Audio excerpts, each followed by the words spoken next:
Tip today, in association with Slattery's of Pecan, your main Peugeot dealer for over 50 years in the Premier County. Slattery'sGarage.ie.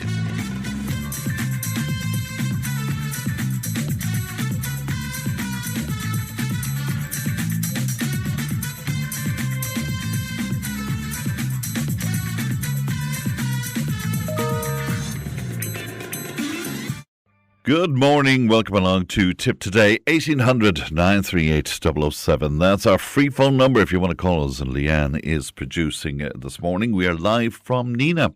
Coming up, Johnny Luby is waiting in the wings and ready to join us. Nenagh businessman Stephen Slattery is with us in studio a little later on. Jim Finn will report live from Bloom in the Phoenix Park. Councillor Eddie Moran will talk to us about housing in Templemore. One of our regular contributors, Jackie Conboy, will discuss cybersecurity and the whole bottle return scheme as well. The Friday panel will be along to unpack the hot topics of the week. So all of that and much, much more on the way. You can text and WhatsApp 083 311 3311. You can email tiptoday@tipfm.com. Let's have a look at the front pages of some of your newspapers. The Irish Daily Mail and their lead story: cartel behaviour in public procurement has been happening for many decades, the country's competition regulator believes, and the Competition and Consumer Protection Commission has only recently received new powers of sanction, despite calling them for them indeed for years, and it's also looking for further ability to screen public tenders in a bid to spot suspicious activity. Can you believe? Let's have a look at the Irish Times, and it's dominated by a remarkable photograph, and at first I thought it was from a war zone somewhere, but no, it's from the Dublin Mountains, because firefighters are pictured at a scene of a large-scale gorse fire in the Dublin Mountains yesterday, and they brought in a helicopter even to help fight the blaze. It's a remarkable photograph of a fireman in full flight there. Also on the Times today, we're reading that more than 1 million Irish households will see their annual energy bills climb by hundreds of euro as a result of the ongoing conflict in the Middle East, with Electric Ireland announcing price increases of up to 8%.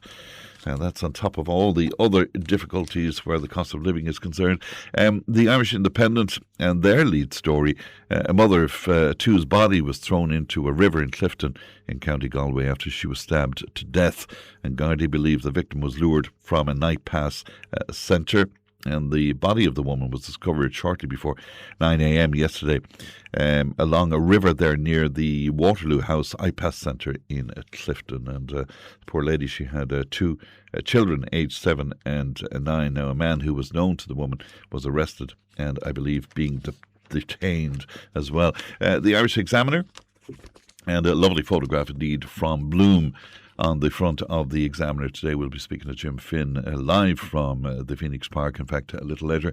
The lead story, however, on the Examiner today: road crash survivors are going abroad for vital rehabilitation to avoid waiting lists of up to 10 months as doctors call for urgent investment in services here.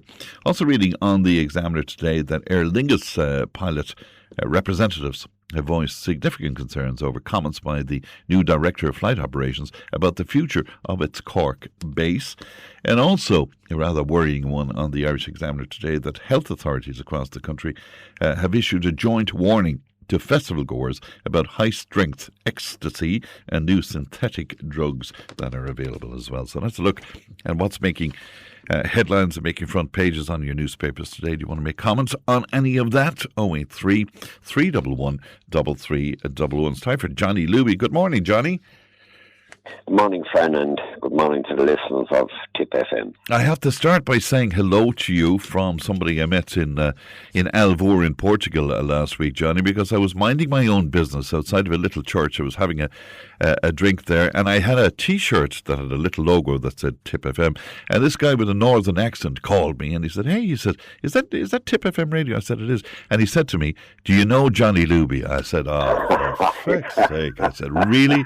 I'm on holiday, man." I said, yeah. He said, "But he's a great character, and I want to say hello to him." And his name is Liam. Do you know him? He's Liam from Tyrone. Yeah, Liam Duddy, yeah, wonderful guy there. We'd often meet him in the Leinster House there with Gus and Claire and all the lads. He's certainly one of the lads that you'd love meeting when you go out there on holidays. His dad actually, John Duddy, he had a couple of horses in training with Kevin Ryan, who trains in up in north of England, and Kevin is from the Fourpenny Road, and his dad's photo is in the Sir Roland's You pub in can't be Thomastown. serious. Isn't that incredible? Yeah. Isn't that absolutely It's unbelievable. We used to say to a guy in London, Patsy Bundle, out in Merton, to the small world, and Patsy'd say, yeah, to the small world. He said, lads, did you try and paint it? So that will show you how big a problem it is. Very good. But he was a great character. I passed the Leinster, but I kept going for fear I might meet more people who knew you. Well, you see, if you went into Leinster and they knew that you were on the music game, you could end up playing the piano there in the Leinster house at 2 o'clock in the day. But look, it's like all of them, O'Grady's Bear and that was known as Pat Hickey's one time in the Church Bear. Of course, a grand little pub there. John that's involved in the Church Bear. There's plenty of Irish pubs there. And it's a beautiful place, friend. I mean, if the weather is kind and good and that, it's a wonderful place. It reminds me nothing but the town of Cashel. It's absolutely a beautiful place. Well, it's gorgeous because it's not as built up as some of the other places and not as commercialised, I suppose, Johnny, you know. So yeah, you didn't see any car passing down with a sticker on it, Slattery's up Puckane. No. I didn't. It wouldn't have surprised me. Yeah, it wouldn't have surprised me at all. Yeah, I came across a few of them there, all right. But anyway, that's stuff. You have no electricity, Johnny, I believe. Pardon? You have no electricity, I believe. No, friend, yeah, it's gone this morning. And even though I thought it was our problem here, I didn't know I was onto the ESB about 7 o'clock this morning. And seemingly, they're sending out a crew. If it is their problem, they look after it. And if it's our problem, it's €165. Oh, Lord. Lord. Right. So, and did you pay the bill, though, Johnny? That's no, the bill is paid. Our next door neighbours haven't. There's 2 or 3 of them haven't got it either. So, look, I was delighted when I heard that because I said, no, it is a bigger problem. Yeah, you know, it's their problem. Well, you had no electricity. We had no water for the last couple of days. I think it might be back this morning, all right, but, you know. Yeah, I boiled the kettle this morning on the barbecue thing. Did you? Did you? And what fine, you know, and I didn't pay the cash from John Ocean to probably listen outside in her own habitat. I turn in Right. You're gone all sounding funny on me now, Johnny. I don't know why. Did you move position there or something like that? I'm not sure. No, I didn't. I was saying that the barbecue thing piled up in a couple of minutes. All right. I'll tell you what, Johnny, that's gone a bit nuts on us there. So I'm going to ask Leanne to try and call you back on some sort of another line, and we'll see if we can fix that in some way, if you don't mind, Leanne. That's Johnny Luby there from the Fourpenny Road, and the electricity is gone, and now something is happening to his to his phone as well. You can't beat it, can you? 1800 938 007. I was going to talk to Johnny as well about that good news. Michael Larry was telling me about that's Cllr Sarsfield and their windfall of 2.4 million, which is not to be sneezed at. Indeed, and it's sanctioned by the Department of Justice, in fact, and from the Immigrant Investor Programme. But the allocation, it's subject to conditions of the scheme, but the windfall and investment will deliver a centre of excellence for one of our greatest clubs, indeed, in the history of the GAA, I suppose. And Sarsfield can now bring forward their construction programme, and the club will finally have the facilities to match the club's wonderful legacy as well. But there you are. All right, let me see. Is he on the phone or is he on Zoom, Leanne? Will I go? I'll try him again. Johnny, are you back with me? I'm back on the phone again. Back. Oh yeah, well you're sounding great this time round. Well, we have I was just saying there about Sarsfields and the 2.4 million that has been announced for. It's great because they're such a wonderful club, isn't it? It's a club steeped in Tipperary proud history, going back over 130 or 40 years. Yeah. Sarsfields are one of the top clubs in Ireland, you know, and that's so the very best of luck to them with their new venture. Very good indeed. So, speaking of GAA, then what about Tipperary and the amount of abuse that was on social media, and so much so that Liam called it out in terms of the abuse of the players and one thing and another. What did you make of the game, and what do you make of the abuse, Johnny? Well, sure, friend, look, everybody is entitled to their opinion, but I certainly wouldn't. On Sunday morning last, I texted Liam Cahill I didn't even wish him the best of luck. I just said a sincere thank you and to all your panel and players for their tremendous effort and commitment to the cause. One must remember that last October, 12 months, Tipperary went into training, and it was serious training, and they came through a tough league campaign. Then they went on and won the All-Ireland final. Then all the players got stuck in with their clubs, and they were a bit late coming back and that. And that's the way it is, we'll say, when you win in All-Ireland. And you can talk about other counties and what they might do 2 in a row and 3 in a row and the whole lot. The plain fact of the matter is that it's tough going, and Tipperary is going through maybe the youngsters coming back from their second year playing senior hurling, and that it's a different ball game, friend. And I would say my own opinion is a sincere thanks to all the lads. You may be sure when they were going in training that they were training hard for a couple of hours. That's probably a 4 hour between an hour going and 2 hours training and an hour going back home at night. It's a huge commitment, and hey, I'd say to the lads, hey, thanks very much. I see even on Wednesday night last in the Crossco Cup final in Golden between Cashel King Cormac's and Knockabella Keekham's, the young Donoghue and young Connolly turned out again after they played the big match on Sunday.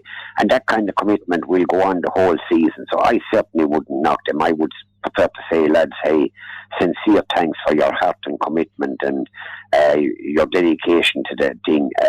That it's unbelievable, and fair play to them, and fair play to Liam Cahill and the lads that are with him. It's not an easy ship to be on, and as soon as you're beaten, then everybody jumps on your back and that kind of a thing. I certainly wouldn't do that. I'd say, listen, lads, hey, more than all line to say thanks, lads, and do your best. Well, that's for sure. A lot of people, though, reacting to what my old friend John Leahy said to me on the programme, though, Johnny. He was saying that, we need to get into a better mindset in terms of going for 2 in a row. And, it's all about mindset and the like. What do you make of those comments? Yeah, but look, friend, and John Leahy is one of the most respected and finest hurlers that Tipperary produced for a long number of years, and that. And look, hey, friend, as I said, it's a huge commitment, and they are amateurs, as Liam Cahill reminded everybody. They are youngsters, and people might say then that, would he not try a few youngsters against Limerick? Listen, when you come up against the Limerick half-back line, Diarmuid Burdens, Will O'Donoghue and Kyle Hayes, they're top-class guys. And there's no place to be trying out youngsters. You can try them in challenge games, league games, and the whole lot. And look, we have time now to get our ship in order again for next year. And I've no doubt if Liam, and he has a 4th year anyway, and the lads, they'll get stuck in again. And it's not the end of the world, friend. There's bigger problems out there every day of the week, and that. And hey, I still say thanks, lads, for the commitment, because I didn't go into any of the training sessions, but I presume that they weren't going in sitting down to a bloody 4-course dinner. They were training like hell inside, and that's the way it is. Everything is on the day. Look at Cllr, they won the All-Ireland in 2024, and they weren't seen last year. We came in 3rd last year, and we qualified for the All-Ireland, and Cllr, who had won the All-Ireland, were knocked out of the competition. And it's a funny game, friend, when you see in the middle of May, Wexford and Kilkenny and Tipperary and Waterford, 4 top-class hurling counties, and they're out of the limelight. And that's the way the hurling is. But Munster hurling is worth 10 million to the GA, and that's why they will never do away with it. When you see the Leinster Council and they giving out 20,000 free tickets for the Leinster final between Dublin and Galway. Whereas down in Limerick or down in Cork for the Munster final, there won't be any free ticket of any kind.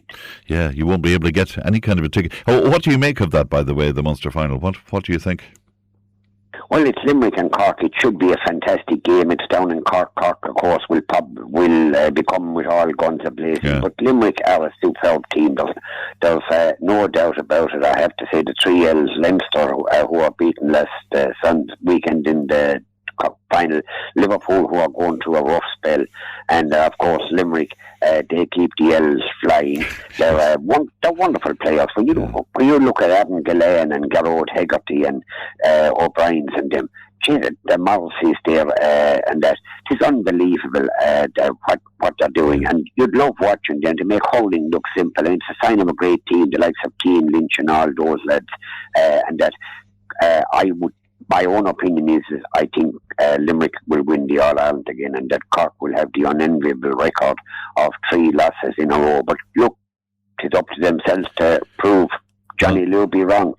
It won't be the first time that I'm wrong, friend. It'll be interesting to see. And of course, a lot of anger about some of the games not being on the television and under a paywall and the like, Johnny.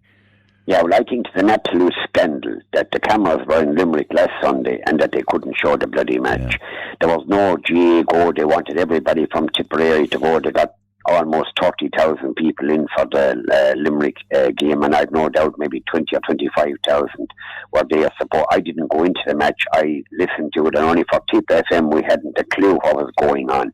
They done a marvellous commentary on the game. It was tough to watch, and that when you're beloved players are getting a bit of a hiding, but nevertheless Tipp FM came to the fore last weekend for that match. But it seems to be wrong that you cannot pay for the channel and the GA go, but that's the way the GA has gone, and that I can't go into a match now at 70 odd years of age. There I have it on my phone, and I just produced my phone, and the girl at the gate said, "What is that?" I said, "That's a phone." She says, "You can't come in because you haven't seen." I said, "You must be bloody well joke." Anyway, I said, "Look, forget about it. I won't be able to report on Tipp FM if I can't go to the match." But that's the way it is gone, friend, you see. Like, and you can join the county board draw, and you can pay €100 cash to join the county board draw. But you can't go into a match and throw in a fiver or whatever the case may be. That's a very good point. I hadn't thought of that, John. And I do come up at times, as Jody Buckley says, with real ones. Well, I'll be using that going forward in that particular argument. The Camogie players doing extremely well.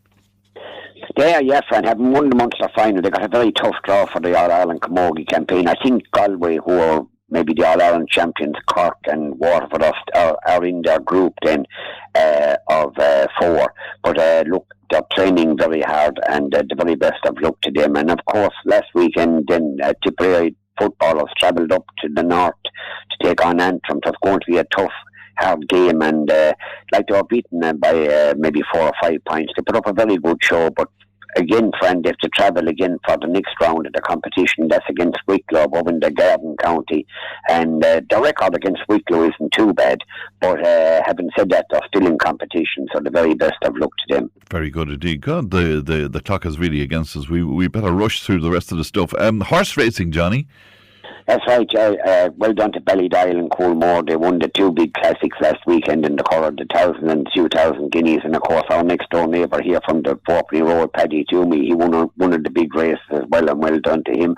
The likes of Andy Slattery and Ozzy Stack and all them, and the Morans, who are having a great campaign. They're all going fairly well, And in the dogs with the final of the Produce Stakes, a huge crowd in Clonmel on Sunday night last.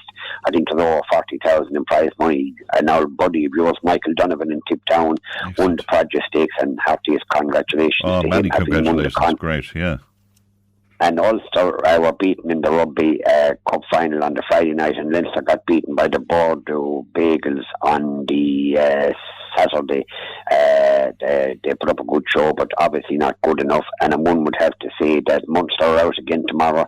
They have to travel to Africa to take on the Stormers or the Bulls or some of them.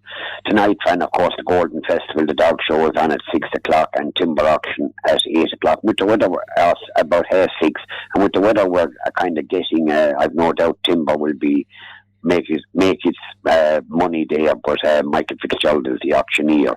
The Corona's playing Clonolty on the 27th of June on a Saturday evening. Tickets are going like hot buns. The Rose Green Racing tomorrow, Saturday the 30th at 4 p.m. 7 classes running, Nationals 2 litres and lightning rods, and the productions will compete for the Irish Championship. I met that lady that I opened the door for in Dove Hill. There last Friday week, I was waiting for her to come across, and I just said, "Hey, take your time. I'm on double time here to open doors." And she said, "Oh, you're the man on the radio." I said, "Yeah." Well, on Wednesday evening this week, I was in Cashel doing a bit of shopping my missus was out of action for a couple of days, and she comes out and she said, "Don't me, you opened the door for me in Dublin." So obviously I made a huge impression. And speaking of which, Johnny, how is lovely Catherine? Because I know she's had some health issues. How is she getting on? That's right, Josh. She's back in action again, thanks be to God. She had her operation down in Waterford. She had cancer maybe 16 years ago, and it came back again, and look, we were all naturally upset and everything else, children and grandchildren and the whole lot. But she went down the other day then with her sister Idel and Anne, and she went down for some other small procedure, but they said, "Oh, we have a bit of news for you," and Catherine said, "Good or bad?" They said, "Very good news." So thanks be to God. And that, but and that's why, friend, I'd often do things for the South Tipp Hospices and the Irish Cancer Society and all the charities that are out there. You know, they're wonderful organisations. But she said the girls in the Waterford are absolutely fantastic, and the surgeons and the whole bloody lot. So marvellous news. Well, pass on our good wishes to her, won't you? I will, yeah. See that Martin Brown and his lovely wife Helen, they celebrated 38 years married. Now, say nice things now. Don't be slagging Martin. Oh, Christ above the nice. That's a sentence for his wife. I knew you were going I have no... And more than that, I'm after hearing her confidentially, of course, that he's cooking up, he's doing a slap-up meal, 2 courses on... Sunday for 38 years, and and of course he had decided that she's going to do the wash up. But anyway, it has to be Martin. What did Shawnee in the Bridge said one time about poor old Paddy Brown, the Lord Mercy? He said, "You'll never beat a Brown."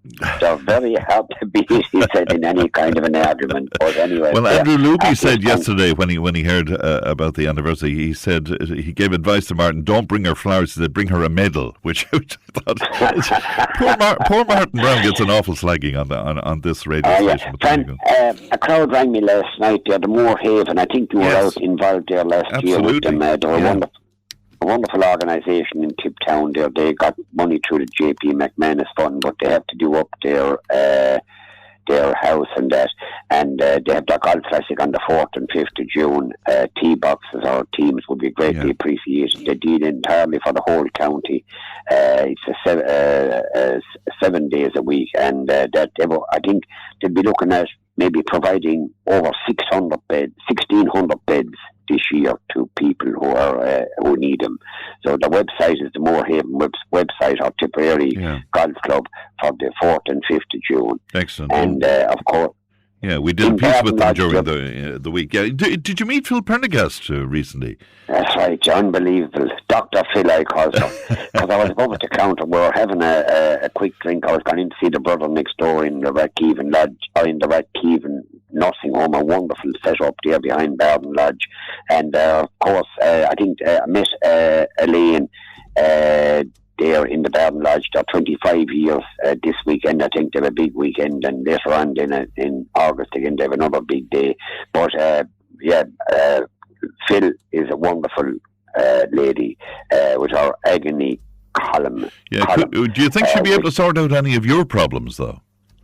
No, I tell you, the pain on my back was to her, and she just, when I just said to Elaine inside the girl that owns the setup there, I just said, "You throw me out a terrible quick pint," and Phil was right behind me. She says, "You look like Johnny Luby." She says, "Even from behind." I said, "Yeah."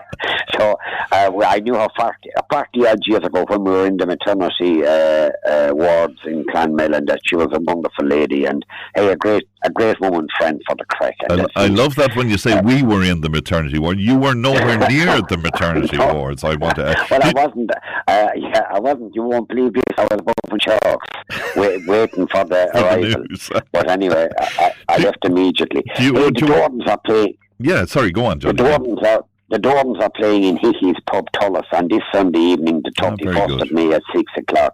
All proceeds are to Barristown Charity Camp, children's affected by the service by serious illnesses. Yes. And of course their families and that. And that's the Gordons playing. And there are some musicians. Oh, they're fantastic altogether. The concert in Brewborough for the daycare centre as well. That's happening next Thursday. That's right. Yeah, that's next Thursday night, friend. And a big crowd is expected there. They have wonderful talent lined up, and that's on in Brewborough on Thursday night. That's with Louise and Eddie Golden and Des Willoughby, isn't it? Yeah. That's right, yeah. And of course the local in Tipp Town, the local pub, Bank Holiday Monday at 3 o'clock, they have Skittles, friend. Did you ever play Skittles? I never played Skittles, Johnny, no. Yeah, well, that's for a very worthy cause as well, and that's on at 3 o'clock. All are welcome there at the back of the local there, where they have 2 or 3 playing areas. And of course we have... friend, am I a presenter, a producer, or a listener, or am I a fool? Don't be asking me leading questions like that now. You're a presenter and a producer, Johnny. That's what you are. Yourself and George Lee on the same sort of a scheme, you see. Oh, yeah, well, he brings nothing but bloody doom and gloom and the whole bloody lot.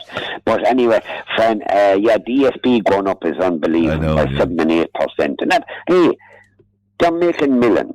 It's amazing that a war out in Iran can affect us, and all the windmills that are around. I just can't get my head around it, and them things that are up on top of the roof of the houses and all solar that. Panels and all of that, yeah. The solar panels, yeah. And that the electricity is going up. It's an absolute scandal. I know, it's disgraceful. Disgraceful indeed. I must go. Johnny, have a great bank holiday weekend and look after yourself anyway, and my best to Catherine. Hey, thanks very much, friend. Thanks, bye. Thanks. Take care of yourself. Bye-bye, It's the great Johnny Luby with us this morning. 1800 938 007. Will you give a mention to Gurtnahu Community Hall? They're holding their special June Bank Holiday Bingo in Gurtnahu Hall tomorrow at 4 p.m. The doors opening at 3 p.m. €4,100 in prize money. All single and double lines pay out €50, including a special game for €800. And everybody's welcome to Gurtnahu. We'll take a break, back in a moment. Tipp FM's Tip Today. With Slattery's Garage, hook on. Main Peugeot dealers in the Premier County. And now stocking the full range of the luxury French car brand DS Automobiles. Book your test drive today with Slattery's Garage, hook on. See slatterysgarage.ie. Tip Today, in association with Slattery's of Pecan, your main Peugeot dealer for over 50 years in the Premier County. slatterysgarage.ie.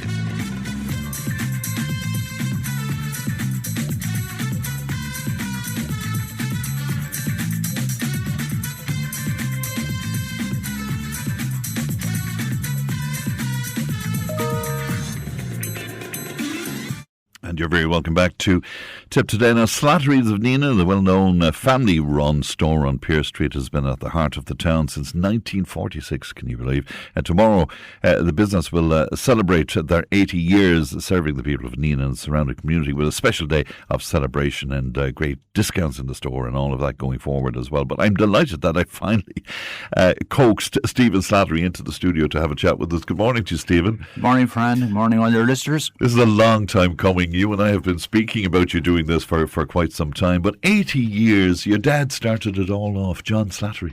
Absolutely, yeah.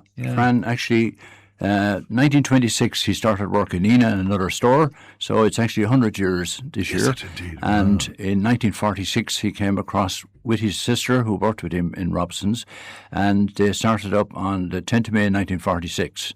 Then my lovely mother joined him in 1950. My brother Tom joined from school in 1972. I joined in 81, and my wife joined in 85 after getting married.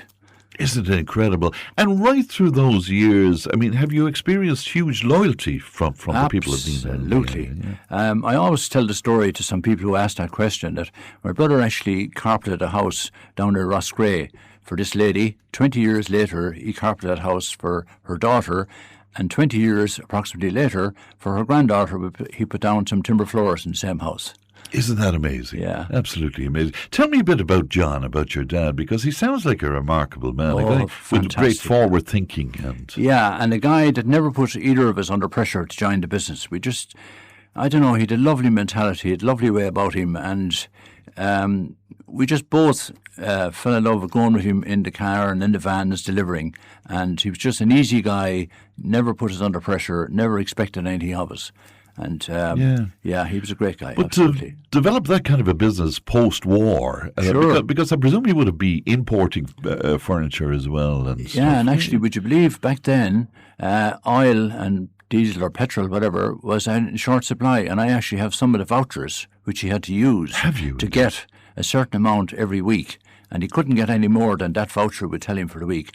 Plus, believe it or not, he had to go to Dublin to get blankets, because blankets were in short supply. And thankfully, there he met my mam, who was the bookkeeper in Rocha Stores. That's how he met her? That's how he met my mam. And my God, you want to see the ledgers that she produced. Yeah. So beautifully done. We have them all on show. Absolutely beautiful handwriting. And, all beautifully done, and all finalised them with red barra to show when it was paid off, and just beautifully presented. It's incredible. And did your father, did he give credit to people as well? Absolutely, yeah. Oh, absolutely. Families all had books they paid off £1 a week or whatever it was, 50 shillings a week. And we grew up with that, to be honest with you. Absolutely. Yeah, it's fantastic. And staff right from the beginning, of course, so important to any business, but particularly a local business like that. Yeah, and one thing he was always so proud of, that the day he opened, the staff from Robinson's, which is the shop he left, they worked their lunch hour with him in the new shop. It was something he was extremely proud of. Isn't that incredible? Yeah. So they came over during their lunch hour? Yeah, during their lunchtime and worked with him, Yeah. And did staff stay then for long periods of time? Oh, we've had some staff for over 40 years. Some at the present are over 30 years with us. Yeah. We're kind of proud that has something that we run our business as a family business, and we're a team. There's no leaders. We're all players on the field. And, it's lovely, happy atmosphere. We open at 9:30. You go down, you meet all the girls and the guys, and there's a bit of slagging and a bit of, good fun. Yeah. And then everyone gets on with their job, So I don't regard myself as one of the bosses. I just regard myself as one of the staff. Is that, that's a great way to run a business, isn't it? Yeah. If you can run a business like that, because then you have input from people and you have ideas and all of that kind of thing as well. We encourage all the guys to say, look, I think we should do this, I think we should do that. So that's how we get on so well, Yeah. Did you export furniture as well? Yeah, we have definitely records that we've actually fitted carpets in England, believe it or not. We've sent stuff to Belgium, Italy, etc. We can verify all those, absolutely, yeah. Yeah, and what about the way fashion has changed over the years and what people are looking for? Hugely, yeah. Even in your own time? For sure, yeah. No, my own wife, Mary, has a great eye for fashion, and she's a real natural. Of course, she's in the business. Oh, absolutely, yeah. And your brother, Thomas. My brother, Tom, is great, absolutely, yeah. I just say between Tom, Mary and I think we're 140 years in the business. Wow. Tom is 54 years, I'm 45, and Mary is 41. So I think that's up to about 140 years. And when people come into you now, they're much more knowledgeable because they're looking online and they're looking at... Is it very different business now? Yeah, but I feel, Fran, the personal service thing and, getting involved with the people, where they're from, and having general chats about, the weather and the circumstances where they live and all that kind of thing, local knowledge. I feel that the hands-on approach is absolutely vital. Yeah.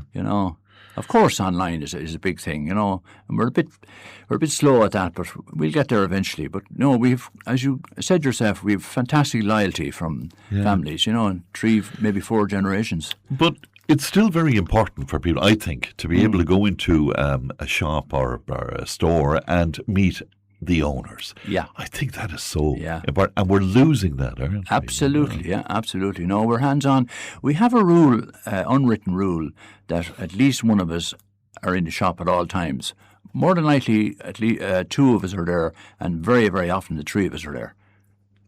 I think that's so important indeed. Did you ever regret going into the business? I mean, were there other things that you might have liked to have done over the years? Well, actually, Fran, I'm a qualified secondary teacher. Are you indeed? Yeah. Wow. And did you teach for a period of time? I did indeed, yeah. Yeah. Yeah, I taught in Dublin for a year and 2 in Limerick, and the pull of the business was always there. Was it? Oh, God, yeah. When I come home from school at 4, half 4 from Limerick, immediately into the shop, go up, have something to eat at 6 o'clock, and then into the vans at 7 o'clock and deliver and whatever measure at night time. Absolutely.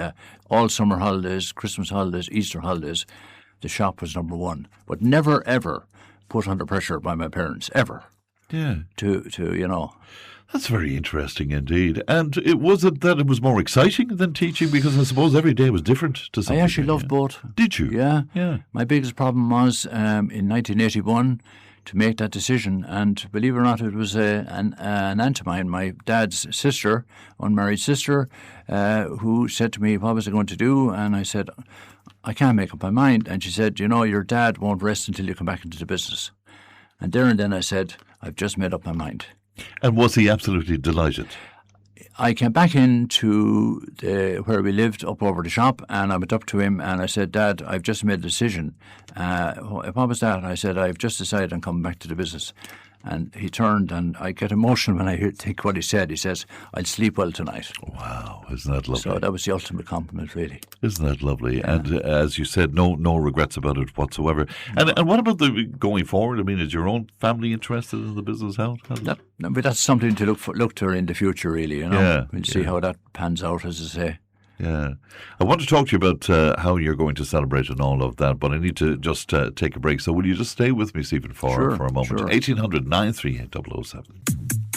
Tipp FM's Tip Today. With Slattery's Garage, Puck On. Main Peugeot dealers in the Premier County. And now stocking the full range of the luxury French car brand DS Automobiles. Book your test drive today with Slattery's Garage, Puck On. See slatterysgarage.ie. Tip Today, in association with Slattery's of Pecan, your main Peugeot dealer for over 50 years in the Premier County. slatterysgarage.ie.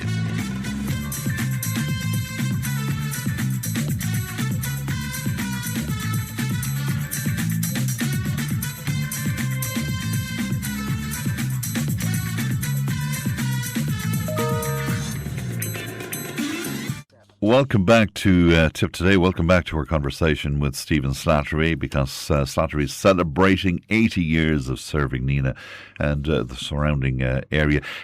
Just off air, you were listing out all the trials and tribulations you've had to go through over the years, Stephen. Will you do that for me again? It's remarkable to hear. Well, it was to summarise, really, Fran. We've been through bank strikes, recessions, foot and mouth epidemics, Celtic tires, wars, etc. So we've gone through it all, and thankfully we're still trading very nicely. Yeah. Did you ever feel at any point that, we might be in trouble here? Or... No, not really, no. Not really, yeah. I think we were very conscious of getting the financial ends of our business into the proper way. And actually, funny you say that, up in the laneway, which is the laneway between the two shops, and that's the problem we have, is the main shop has John Slattery and Company Limited, and the furniture and carpet shops look very small. They're small little fronts, and we try to maintain them to the way they were when we bought them. It's Slattery's and Nenagh. People struggle to actually decide, are they the same business or they're not? But you can go from one to the other upstairs, and that's something that we're very happy to report. We have a small little car park in there then for our customers as well.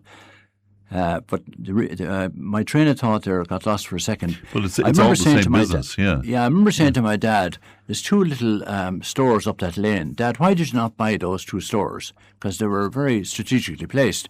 And he said, Stephen, I couldn't afford them at the time. And I said, oh yeah, right, okay. But I said, about 2 or 3 years later, they came up for sale again. Why didn't you buy them then? Because I still couldn't afford them. Wow. And I said to myself, wow, what a lesson. Yeah, isn't that indeed? Yeah. Because it was, I read it somewhere, one of the original stores that he bought was just £500 at the time. Yeah. And actually, believe it or not, his mother, my granny, whom I never knew, gave him a loan of £600 to start up with his sister, my dad and his sister helping. Now, back in the 40s, that would have been 46, a lot of money, yeah. And he paid it back within a year, yeah. There's fantastic coverage in The Guardian about your 80 years of celebration, but there's one particular photograph that has grabbed people's attention for sure. That's the ladies looking in the window. Yeah, absolutely. Yeah, it's the amount of comments we've got. It's an original photograph of about 7 or 8 ladies looking in the ladies' window, and the commentary that we've got from that has been amazing. Actually, to be honest with you. Yeah. And did that come from your own collection? Did it? My dad, all his private files, extraordinary what he did. He recorded not just year but the month of every one of his purchases. So we actually have a record of May 1951, April 54 or whatever. All the premises that he bought along the way are all catalogued, and all those old photographs were all included. So, look, we did a bit of research, but it was very easy because Dad had everything all meticulously left there. And I guess your mother would have played a huge part in that because she was so organised with fantastic. Fantastic. When did they pass away? Unfortunately, Fran, our dearest mother, we found her dead on the kitchen floor in 1984. Oh my God! Oh. Yeah, and to be honest, for Dad died in 87, well, absolutely broken-hearted. It was just it broke his heart. He didn't recover from that. No, not really. No. My God, that must have been so difficult for you all. Yeah.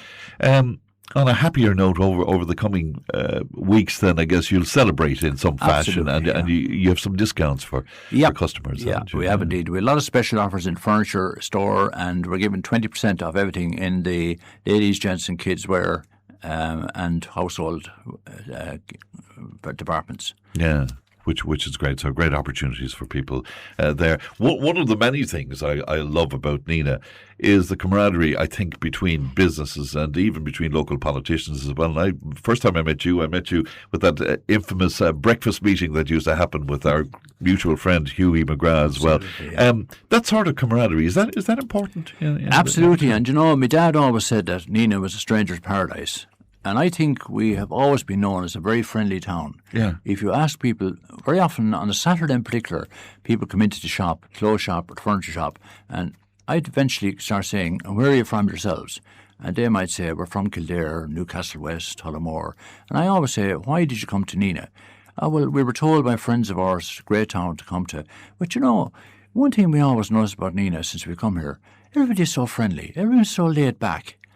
And I said, we're known for that, and it's something that we treasure and hopefully will continue for many years to come, because I think Nenagh has become a great town, not just because of the quality of the shops, but because of the friendliness of the people. Sure, yeah, and I presume you're aware, I know, like every town, Nenagh has problems, but are you aware that Nenagh is the envy of an awful lot of towns? Because you've retained an awful lot in the town centre. Yeah, and I'm involved in the town team with the council, and we're putting hopefully great emphasis. You see, if we're in the heart of the town, at the heart of the town is about 3 or 4 streets, but it's imperative that we keep the heart of the town beating.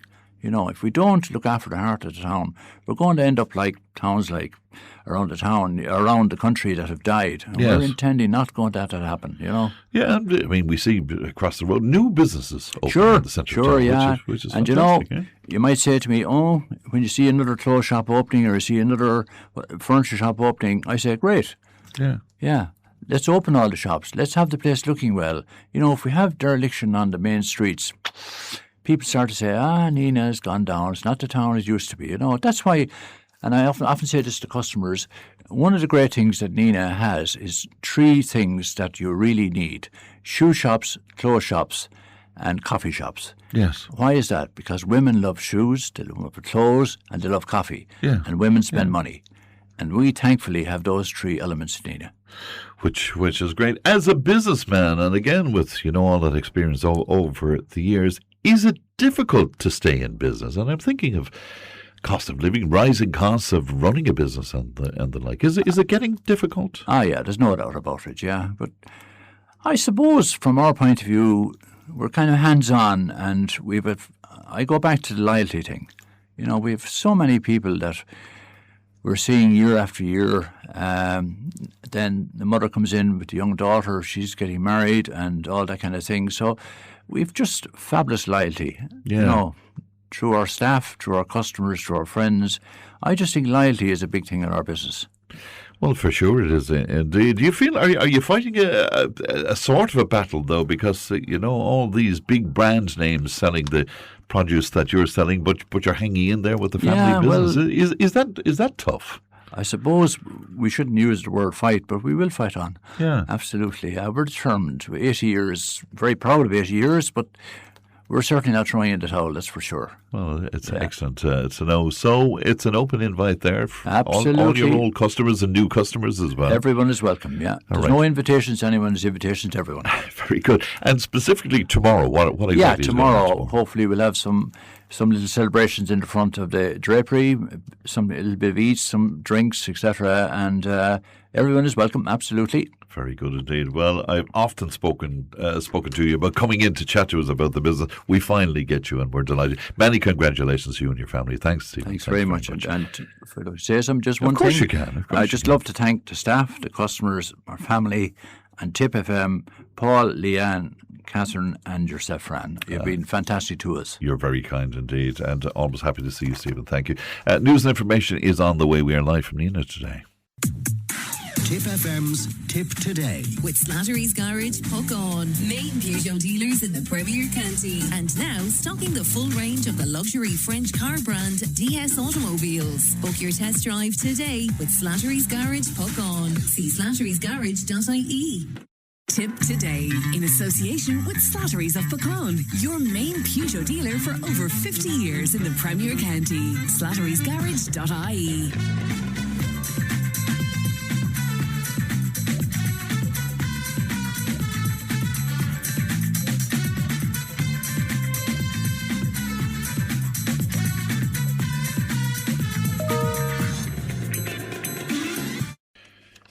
Thanks, Rachel, and welcome back to the second hour of Tipp Today. We are live from Pearse Street in Nenagh. 1800 938 007 is our free phone number if you want to speak to Leanne. It's not going to cost you anything. You can text on WhatsApp 083 311 3311. You can email tiptoday@tippfm.com. Now, biodiversity, climate action and mental health are some of the main themes at this year's Bloom Festival, which is taking place in Dublin's Phoenix Park over the next few days. Our own Jim Finn from Agriport is in the Phoenix Park, and he joins us now. Good morning to you, Jim. Morning, Fran. How are you? And I can't believe where that year has gone to, Jim, but it's great to chat to you. What is it like to be there now? What's the weather like to begin with, Jim? The weather is quite good. It's quite pleasant, a little bit breezy, cloud overhead, the odd bit of sunshine, but very comfortable at the moment. Far more comfortable than it was earlier this week, I can assure you. Give us just a picture of what's there, because we're hearing biodiversity, climate action, mental health are the main themes, Jim. What's your take on Bloom 2026? I will concur with those themes that you said. There's no doubt at all about it, that biodiversity, the environment, mental health, organics, very, very, very strong here this time, and it's evolving. This has evolved. This is the 20th year. It's the 20th year that I've been at it, and I can tell you, the first year we were trying to hold down stalls with we had a bit of wind. Yes. Quite a lot of wind, and they were all very flimsy. Nowadays, of course, we have solid structures, and it really has come into the 21st century. Yeah, no doubt about that. How has it evolved since those humble beginnings, Jim? I mean, the food aspect of it, the artisan aspect of it, was that all added over the years? That has changed considerably. If I go back to 20 years, it was people like O'Donnell's Crisps. They would had a small stand here, or Clouseau Preserves, or Colini Cheese. Nowadays, it's much more commercial, if I put it to you like that. Yeah. And they were artisan food producers who just arrived up in the Phoenix Park and put up a tent that you put up at a farmer's market, and showed their wares to the city dwellers here in Dublin, particularly. And now it's real big business. It's completely changed. Honestly, it has, yeah. Yeah, and when it started off, Jim, was it strictly geared towards, very serious gardeners and the like, whereas, as you say now, it's for the general public, really? Okay. Now, that's the garden, that's the food side. It was always geared towards very, very serious gardens. Yeah. So if you look at the 20-plus gardens that are here, in the competition to win the best garden or whatever the case may be, they were always serious gardeners, and they still are. I can tell you, I have one of them here now beside me, and he's going to say a few words to you, all the way from Nenagh, and who has a garden here this year, and and they are really serious people, and the gardens have grown. Yeah. Some of the best gardens here, from the ordinary gardener's point of view, happen to be the postage stamp garden. Wow. And the postage stamp garden here from Cllr, and when I'm finished talking to you and Jack here, I'm going down to talk to the people from Ballina, Cllr, about their Tidy Towns garden. What exactly, Jim, is a postage stamp garden? It's a garden that's about 2 yards by 1 yard. Go on. Wow. Yeah, and all the things they put in. Absolutely fantastic. And they were introduced about 3 or 4 years ago. Yes. And they have been an outstanding success. Yeah. Isn't it fantastic? What else is there, Jim, that we should know about? Well, sure, look at Agri-Aware here from anybody listening to that's interested in the ag world. But I find this year there are an awful lot of stands with people giving out food or selling sweets or whatever the case may be. And one that really caught my attention when I walked in here this morning was I can't think of the name of it now. I should have written it down. But it's a spud in a jacket. Right. And they're selling spuds in the jacket, and you can put any topping that you want on it, whether that's mint or whether it's vinegar or whatever it is. But you can buy these spuds in a jacket. I had never seen them before. There's other lovely stuff here, particularly in the area where we're talking about Irish crafts. And one of the people here, and there's about 6 of them there, and they're belting away at iron. They're really what we would call, ironmongers. And they make all sorts of lovely things like gates and stools and tables and things like that. And they're side there making horseshoes. So you have all that kind of stuff. And then Teagasc in conjunction with Board Bia, they have a very big area this year, and in that particular area, they have their own operatives, and they'll be telling the people how they can grow organically, which again is fantastic. And then there's a lovely little place here for anybody who, like me or you, I'm sure you have one. You have a polytunnel, and they tell you what you can grow in your polytunnel. So and then of course there is all the people here who are here commercially here, and they're selling all kinds of things for your garden. Well, funnily enough, my gardening skills now are unfortunate, to say the very least, Jim. I'm just wondering, where we're all encouraged about leaving areas of a garden to go wild, for example, over the last few years, is that reflected in what you're seeing there as well? Yes. Very, very much reflected. I'm just after coming from a garden that is all about organics and nature, and everything in that garden. 40 years ago, we would have said there were weeds. Yeah, yeah. Now they are fabulous. Now they're lovely flowers, and they're wild, and they're nothing cut or anything like that. Yeah, and how do you personally feel about it? I'm still trying to get my head around that, if you know what I mean, Jim. Because we were all used to the manicured lawns and the manicured gardens, and so I'm not fully getting my head around the wilding. Well, you see, wilding, there's different types of wilding. I have one area in my garden that I don't cut at all. Yes. Okay? Okay, and you basically don't see it. I have another area that I don't cut anything in May. Wow. I cut it after May. Right, okay. That gives the biodiversity of bees or whatever it is. I'll be out at the lawnmower on Monday. I got to show you. It needs to be cut, and I would consider my lawn as it wouldn't be manicured. It'd be semi-manicured. Yes.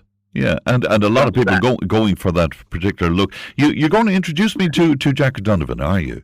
I want to introduce you here now. I'm going to hand this phone over to Jack, and Jack will tell you about his little garden here and how he came to be at Bloom. Jack. Hiya, Fran. Jack, good morning to you, and many congratulations to you as well. You've been designing gardens, I think, for quite a long time, have you? No, this is my first show garden at Bloom, and it's a new step for me into this world. I studied architecture, and this kind of show garden idea arose out of those studies as I was looking at how nature can reclaim disturbed ground. It gave the initial ideas for where this show garden came to. It's fantastic. So you're putting your skills as an architect into your gardening, and the result of that then is, what sort of a look have you gotten there, Jack? Well, I have a central pavilion inside of the garden that is constructed out of ram dirt with a timber upper section that is a housing for bats.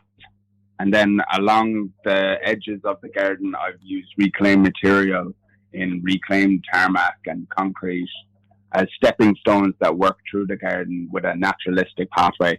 The planting scheme is all very wild. It's a lot of what we would have called weeds in the past, but by allowing them to grow wild and let nature reclaim the space, I'm hoping to show that we need to give space back to our pollinators, such as our moths and our bees. I was just talking to Jim about that over the last few years, that's what we're encouraged to do with our gardens. And I was just saying to him, I just find it hard to get my head around that, because for so many decades I'm used to the idea of the perfect lawn, if you can achieve that, and your little flower bed in the middle of it and stuff. And we didn't think about anything past that, I suppose, Jack. Well, my take on this has always been that we should be working with nature as opposed to trying to control nature. I mean, the whole idea of the manicured lawn and the single species grass is not doing anything for biodiversity in any way. And that is shown in the fact that there's no pollinating species that are going for these grasses that most people have on their lawn. And look, this is still a discussion I'm having with my parents in terms of letting it grow wild, because I know not everyone loves the look, but I think we have to make more of an effort in today's world. And the No Mow May is a great initiative for getting people interested and aware of what they can do in their own backyard. Isn't that fantastic? Now, I'm just reading a note here. You've been successful with your garden there, I understand, Jack. Yes, I won a silver medal with it. I'm over the moon with that as a result. You know, you come into these things and you're kind of like, I'm not really sure about the medals or kind of what way they'll fall, and you try not to, overthink them too much. But then you come in on the Thursday morning and you're awarded with whatever you've got, and suddenly the smiles are just like, you can't keep them off.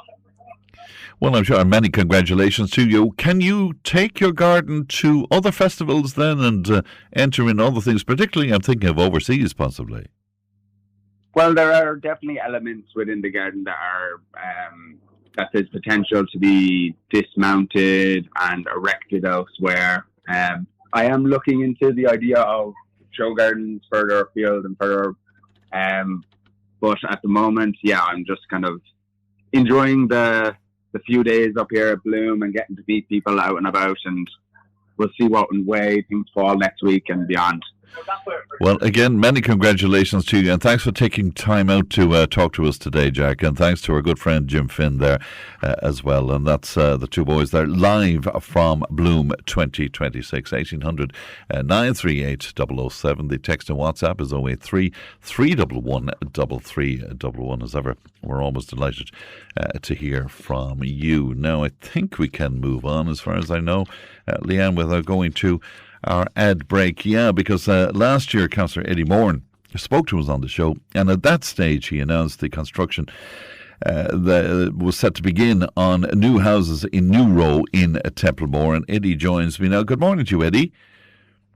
Morning, Fran. How are you? I'm well indeed, and good to talk to you today. You announced this on the show last year, Eddie. It's come to fruition now. Where are we with that development on New Row in Templemore? Yeah, they're almost finished, Fran, and there's 40 houses. They're lovely houses, almost finished, and please God, they'll be ready for someone to move into them in mid-September anyway. That's what I was talking to the guys the other day, and thanks to council for taking them over. They're purchasing all these 40 houses, which is great news for the people of Templemore and the local area, and our local people needs houses in Templemore. We're short of a lot of houses and couples, and so this is good news for them now. At least we'll have something for them before the Christmas.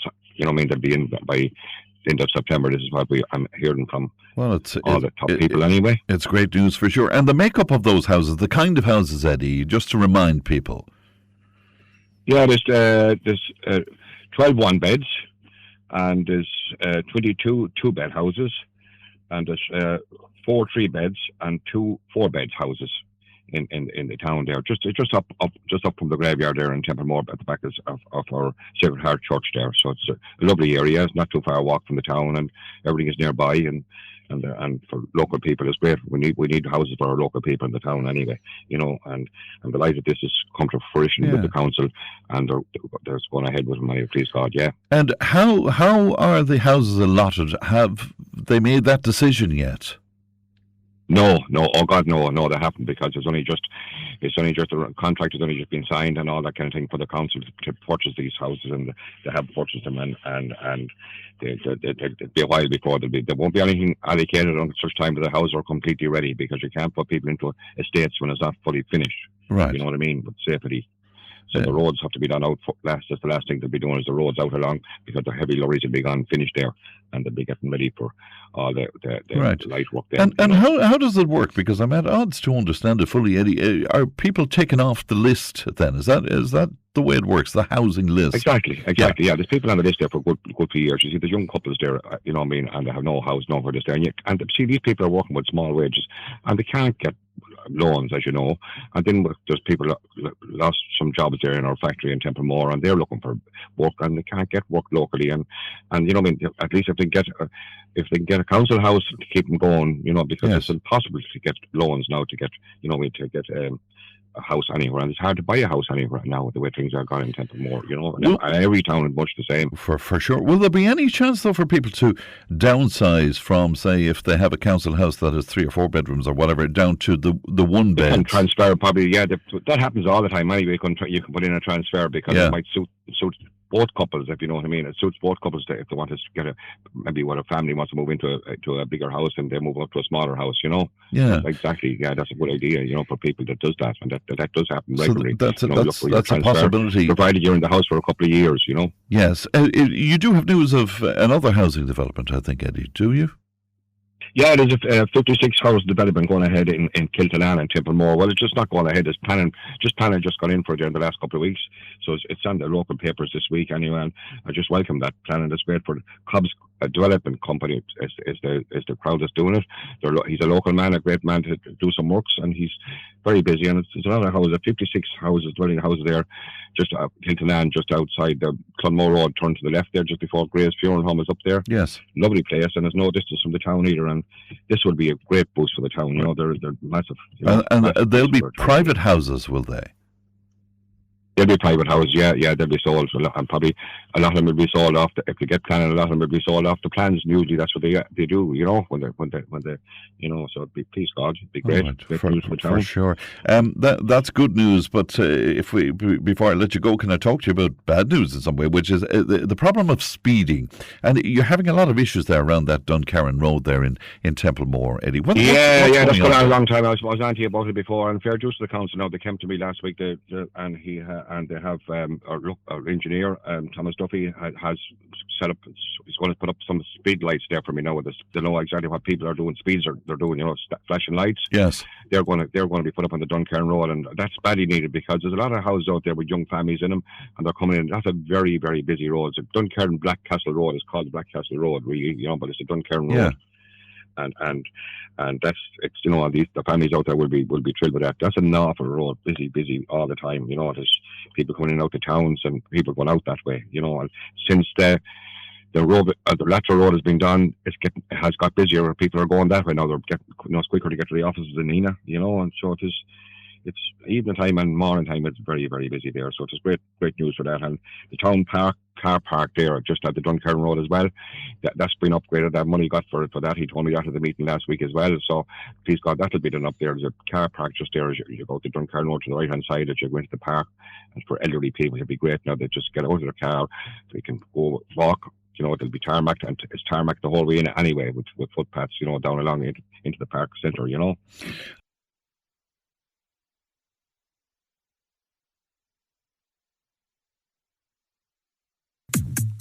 Tipp FM's Tipp Today. With Slattery's Garage, Puck On. Main Peugeot dealers in the Premier County. And now stocking the full range of the luxury French car brand DS Automobiles. Book your test drive today with Slattery's Garage, Puck On. See slatterysgarage.ie. Tipp Today, in association with Slattery's of Puckon, your main Peugeot dealer for over 50 years in the Premier County. slatterysgarage.ie.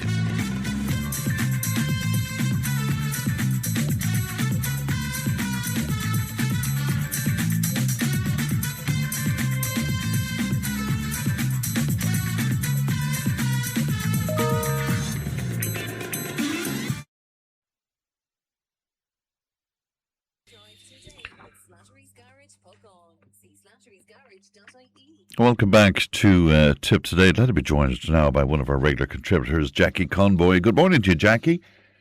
Good morning on this quite windy but sunny Friday and the end of the month. It's hard to believe the time has just flying. Isn't it just flying by for sure? But at least it's a bank holiday at least, Jackie. So it's a good thing. You were listening to our piece about cyber security, and you know I was really taken aback at some of what I heard from Matt. You know, this notion that the smart TVs are spying on us and how we should use other unique email addresses and the like. None of that surprised you, though, Jackie. No, I see this and hear this quite a lot, and you know, from traveling and stuff, and you have various people that be coming up saying, "Oh God, I was talking about something I needed to get, you know, a fridge or whatever." Yeah. And suddenly, then my Facebook was all about fridges or about an appliance that I was talking about the night before or something. So, you know, stuff is listening to you. People have the likes of the Google, you know, or Alexa or whatever. That's constantly listening and that. So, but again, the other side of that, Fran, sure, if you're not saying anything bad or whatever or up to mischief, you have nothing to worry about in one sense.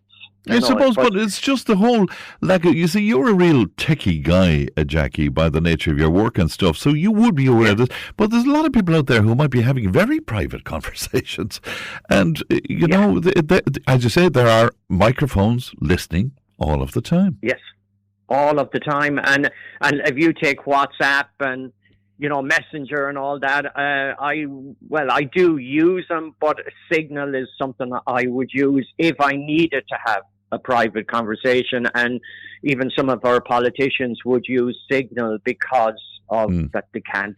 So would you just?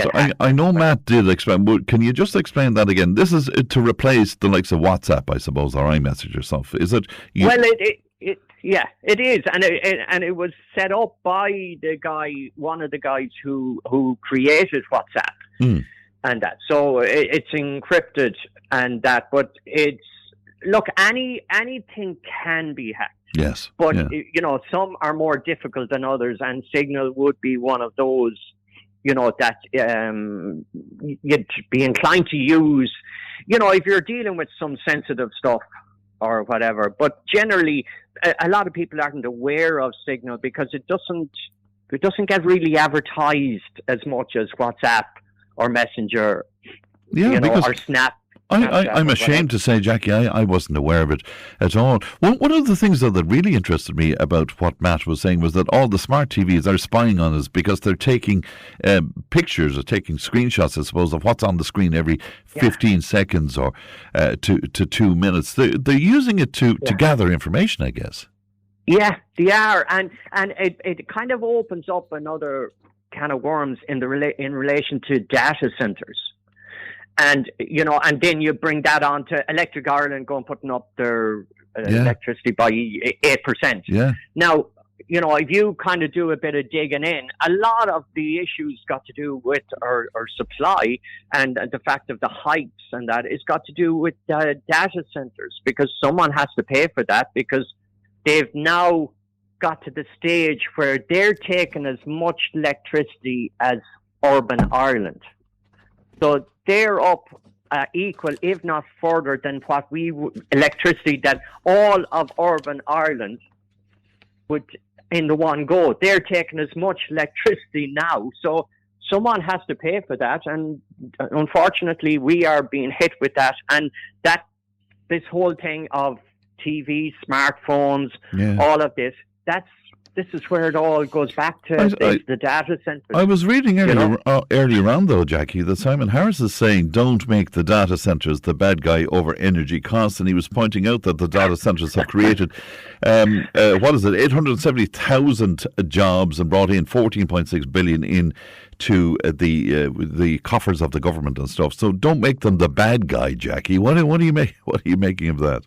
Well, again, a lot of times you have government coming out saying stuff like that, and when you go to dig into that, you kind of go, that is rubbish. There is a major problem here. Not just electricity, it's got to do with the water, the cooling system, and then if you get into the whole carbon footprint, which I kind of go, I look upon it as a cash cow. It's a money making makey-uppy thing to get in more money. But anyway, if you look at the carbon footprint, you'd say, well, the data centres don't make sense.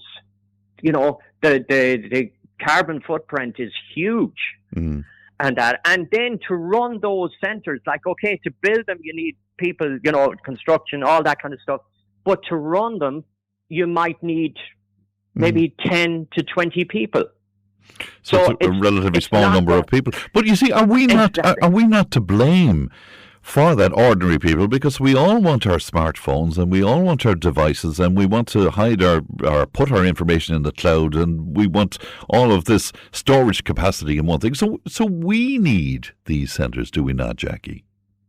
But it's being pushed upon us now. If you take notice over the last, even during the fine spell, and then during the whole fuel crisis and all that, listen to all the ads that are going out on radio. It's all about EV, solar panels, EV. Yes. So we're being pushed. It's like the mobile phones, because you go into a bank now, sometimes you won't meet a real person or whatever. Yeah, sure. The staff have been reduced because they're pushing the whole thing onto your phone. So it's not just ourselves, it's being pushed upon us that we have to go down this route. If you go on a flight, Ryanair or Aer Lingus, particularly Ryanair now, you have to have a smartphone. You can't walk in with a ticket, on paper. that where you could print out your boarding ticket or whatever, but now you have to have that on your phone. Yeah, and of course, an ongoing conversation here on the show is where the GAA is concerned that, you can no longer use cash at the turnstiles as well. Then, Yeah, it's crazy. I look at, don't start me on the GAA. I have lost all respect for some of that, what's going on up there.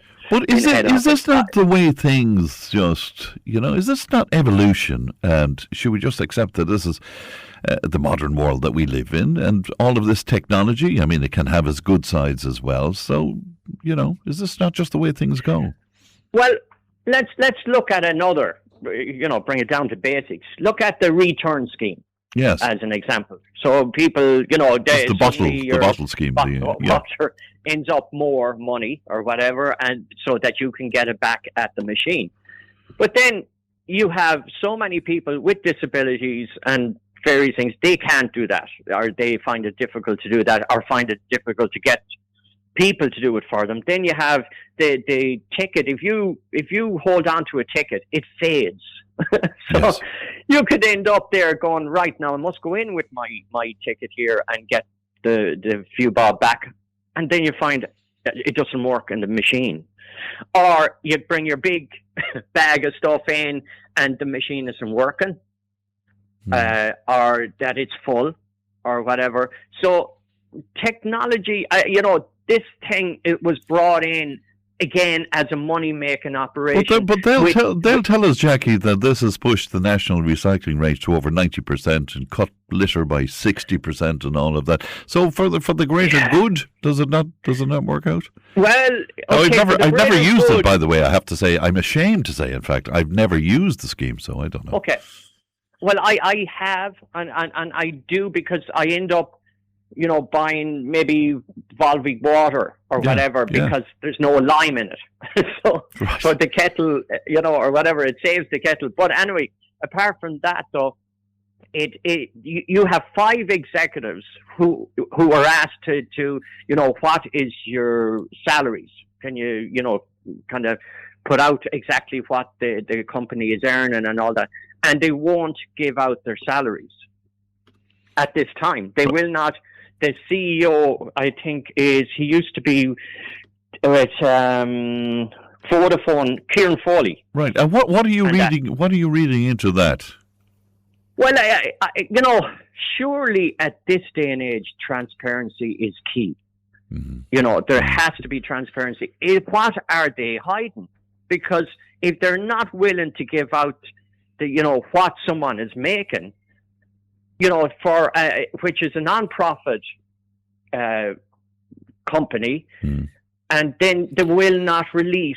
But you see, I suppose when they do, they'll be able to claim what I just put out to you there is that the success of the scheme, the reduction of litter by 60%, the national recycling rate to over 90%, and 2.5 billion containers returned. So they'll say, we deserve it because we're running this brilliantly.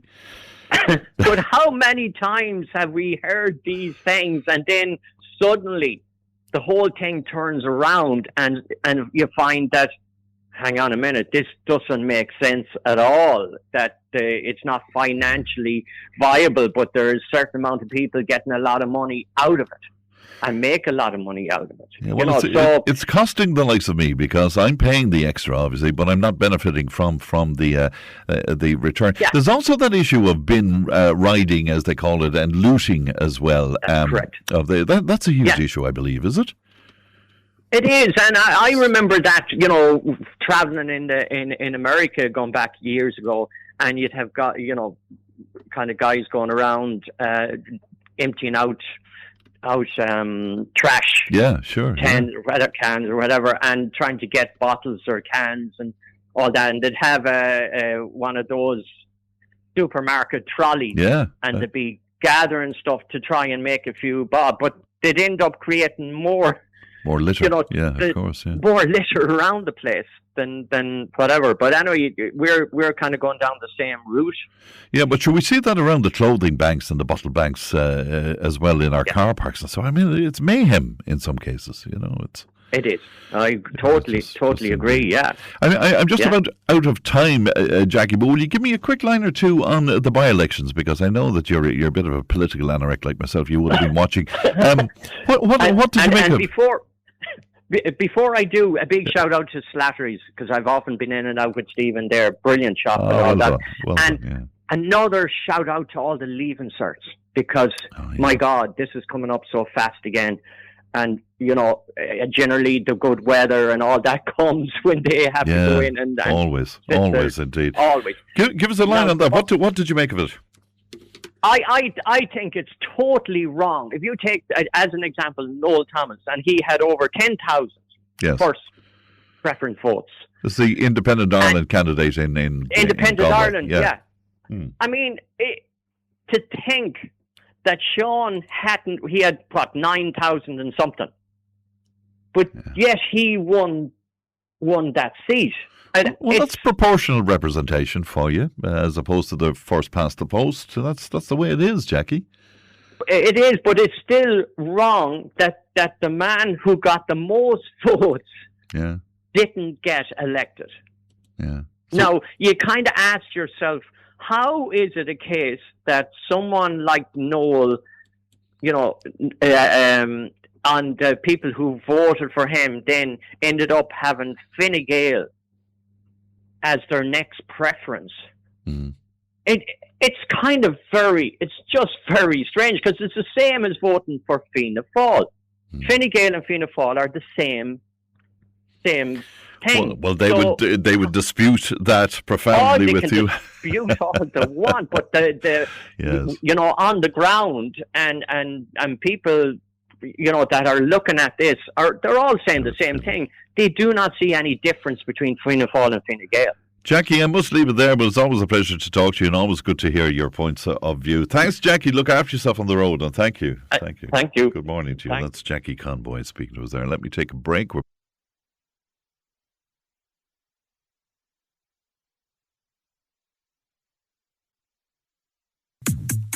Tipp FM's Tipp Today. With Slattery's Garage, Puck On. Main Peugeot dealers in the Premier County. And now stocking the full range of the luxury French car brand DS Automobiles. Book your test drive today with Slattery's Garage, Puck On. See slatterysgarage.ie. Tipp Today, in association with Slattery's of Puckon, your main Peugeot dealer for over 50 years in the Premier County. slatterysgarage.ie.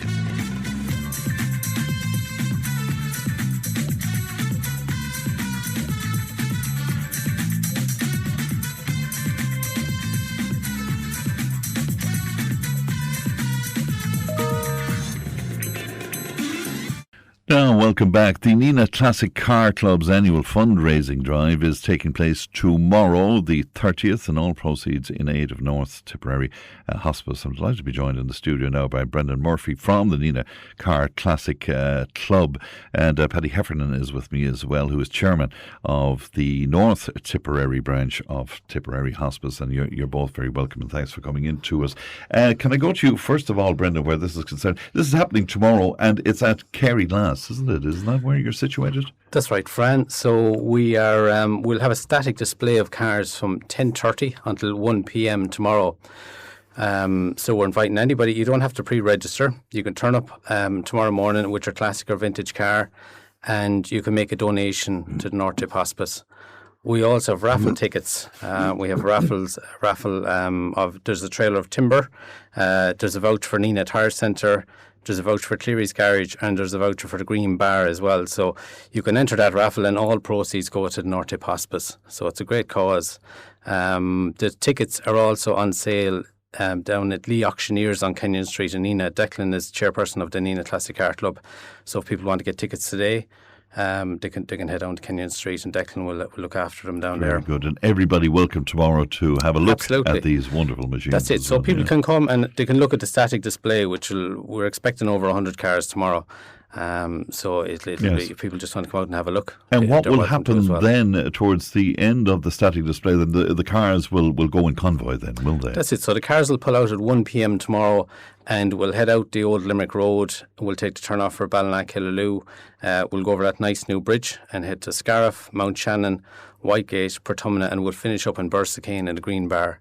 So we'll have a bit of food there, I suppose, a bit of music. And again, the cars will be parked up so people in Bursakane can come and have a look at the classic cars as well. So, isn't it great? And all kinds of cars, I guess. All kinds of cars, Fran. Yeah. So you can turn up yourself even and enjoy the day. You're more than welcome. I love cars. The bane of my life, though, over the years, I have to say. The club itself, though, is always very healthy, isn't it, Brendan? The club is healthy, and we've been doing charity events since 2015. Our very first event was we had an 80s night in Buddy's Bar in Caparoo.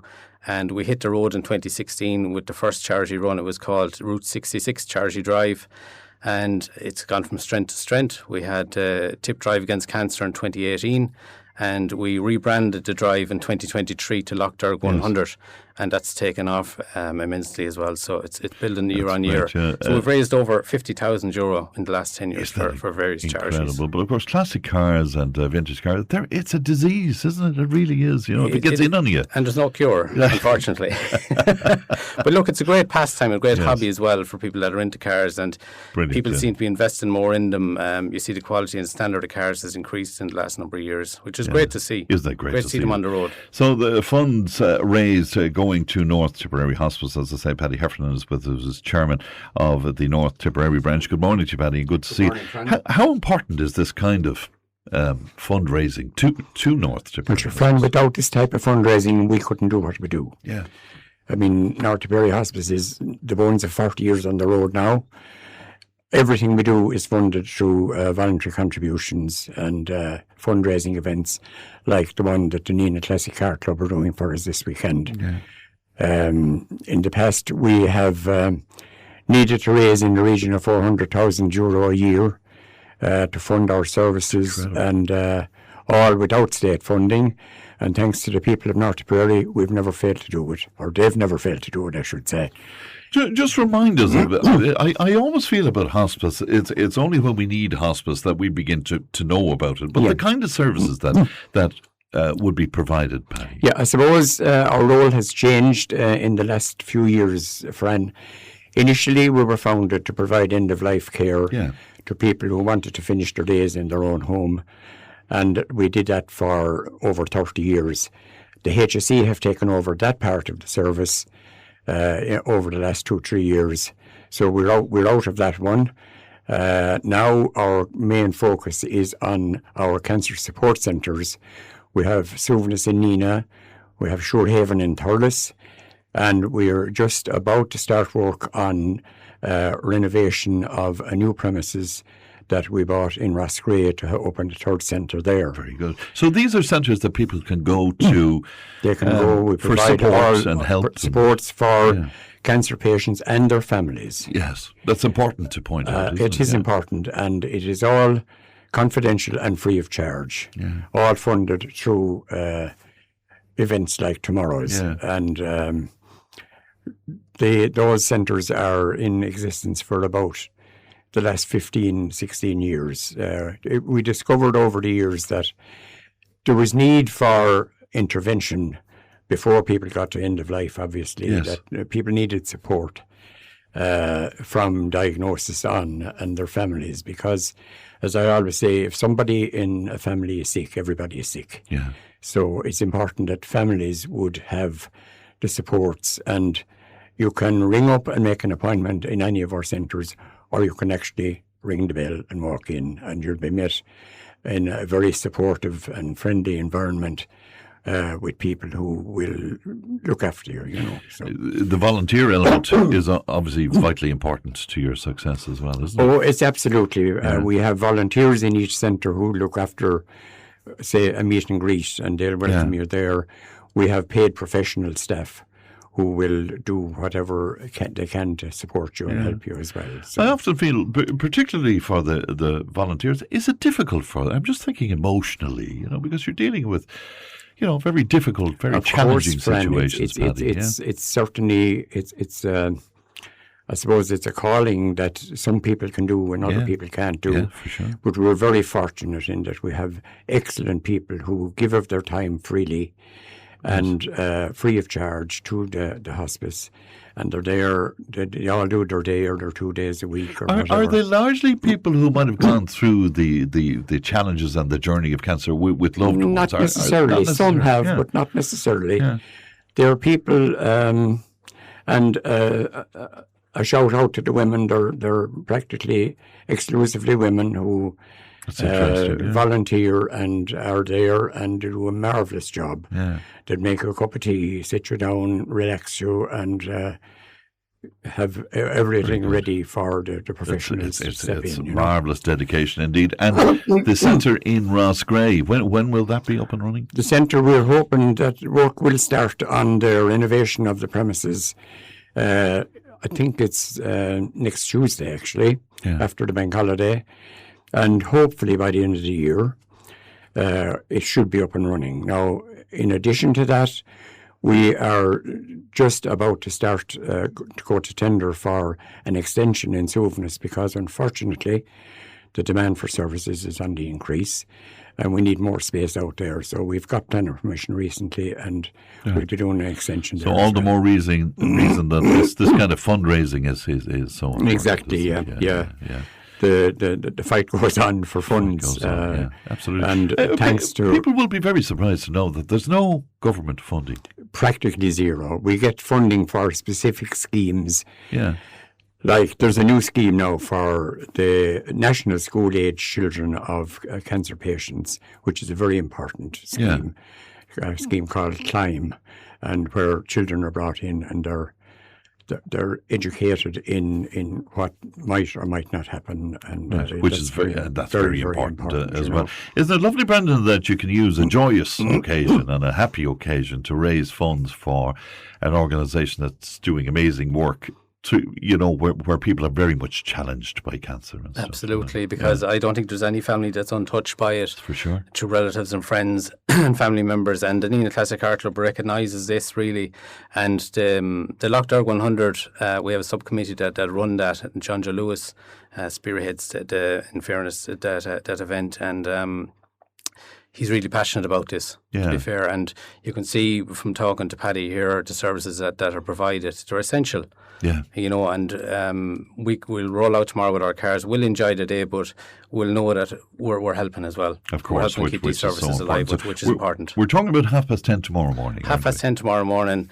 Everybody is welcome, and please come out and support the hospice, enjoy the cars, and as I say, we've the raffle as well, which is hopefully going to be a big success for us. And everybody welcome. This isn't just a Nenagh thing. Everybody's welcome from all over. And they don't have to register. So if they want to enter the car in, just arrive tomorrow between 10:30 and 1, and we'll accommodate them. All right. Great to see you, Brendan. Thanks. And congratulations on all the wonderful work, Paddy. Great to see you. Yeah, just before I leave, Frank, Fran, just to thank Brendan and the Nenagh Car Club, because this isn't their first rodeo with us. Sure. And we really appreciate the fact that they are so supportive of us, and we wish everybody success tomorrow and a safe trip around Lough.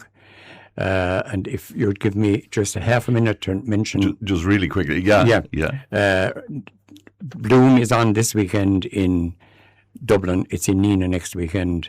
We have an annual Bloom plant sale in Suvnes every June, and it's on next Friday from 8:30 to 2:00. Our National Sunflower Days are coming up, and a shout out to a man called Cllr from Caparoo, who is doing the 100-metre ultramarathon in Tralee for North Berry Hospice on the 20th of June. God bless his energy, is all I'll say. And you can support Brendan or you can support Kieran and the hospice on the I Donate page. All right. So, well done. I'm sure you'll get lots of support in all of that. Thanks very much, Paddy. Thanks, Brendan, as well. News and information is coming up. We're live from Pearse Street in Tipp FM's Tipp Today. With Slattery's Garage, Puck On. Main Peugeot dealers in the Premier County. And now stocking the full range of the luxury French car brand DS Automobiles. Book your test drive today with Slattery's Garage, Puck On. See slatterysgarage.ie. Tipp today in association with Slattery's of Pecan, your main Peugeot dealer for over 50 years in the Premier County. Slattery'sGarage.ie.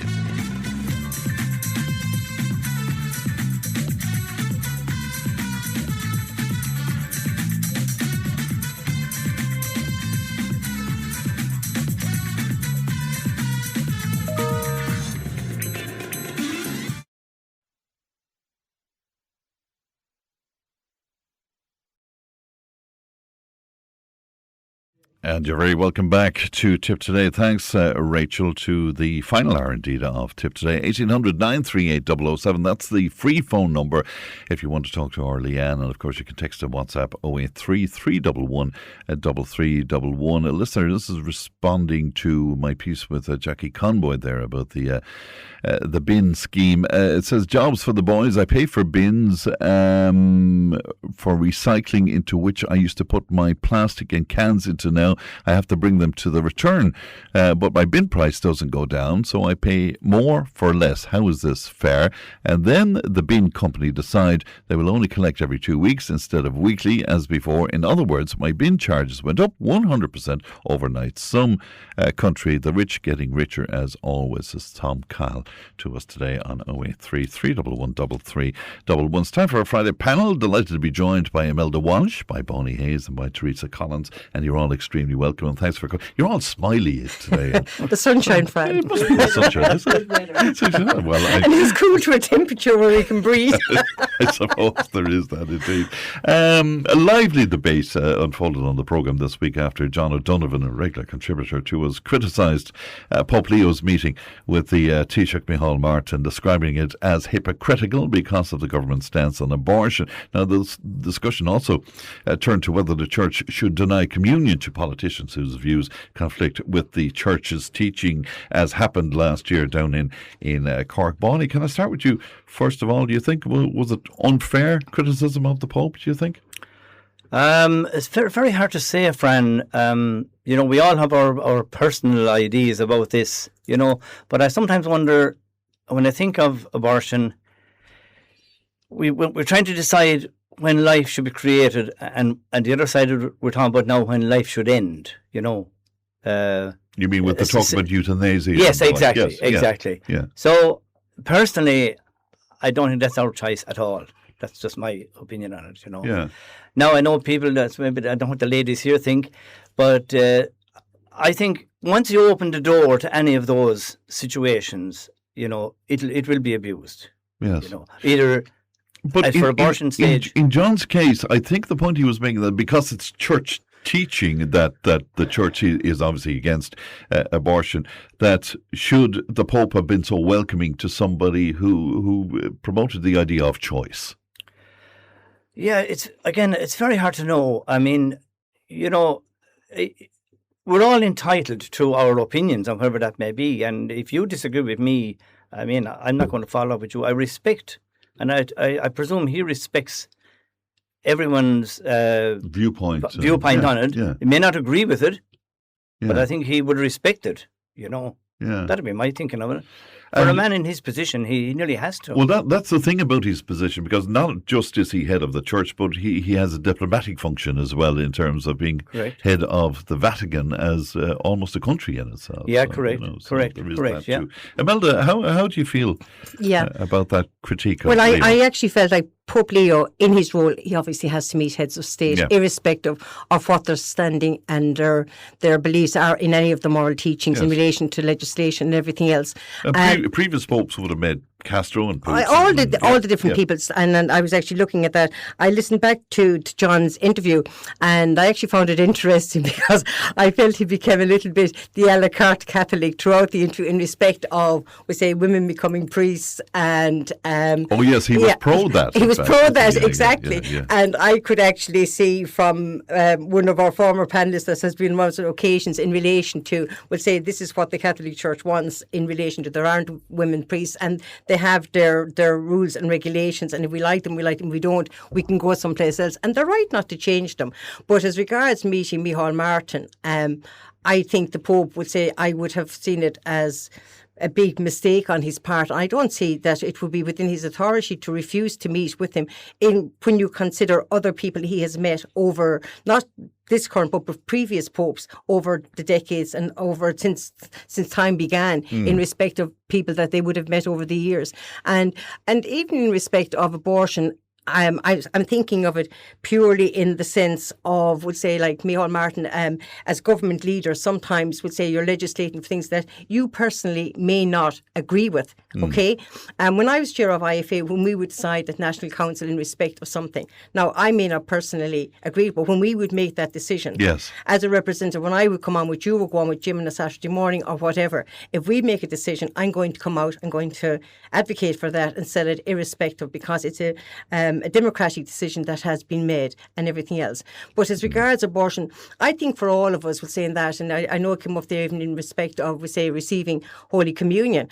I just wonder how many of us would actually be eligible for communion if you were to go down through the whole list of the church teachings.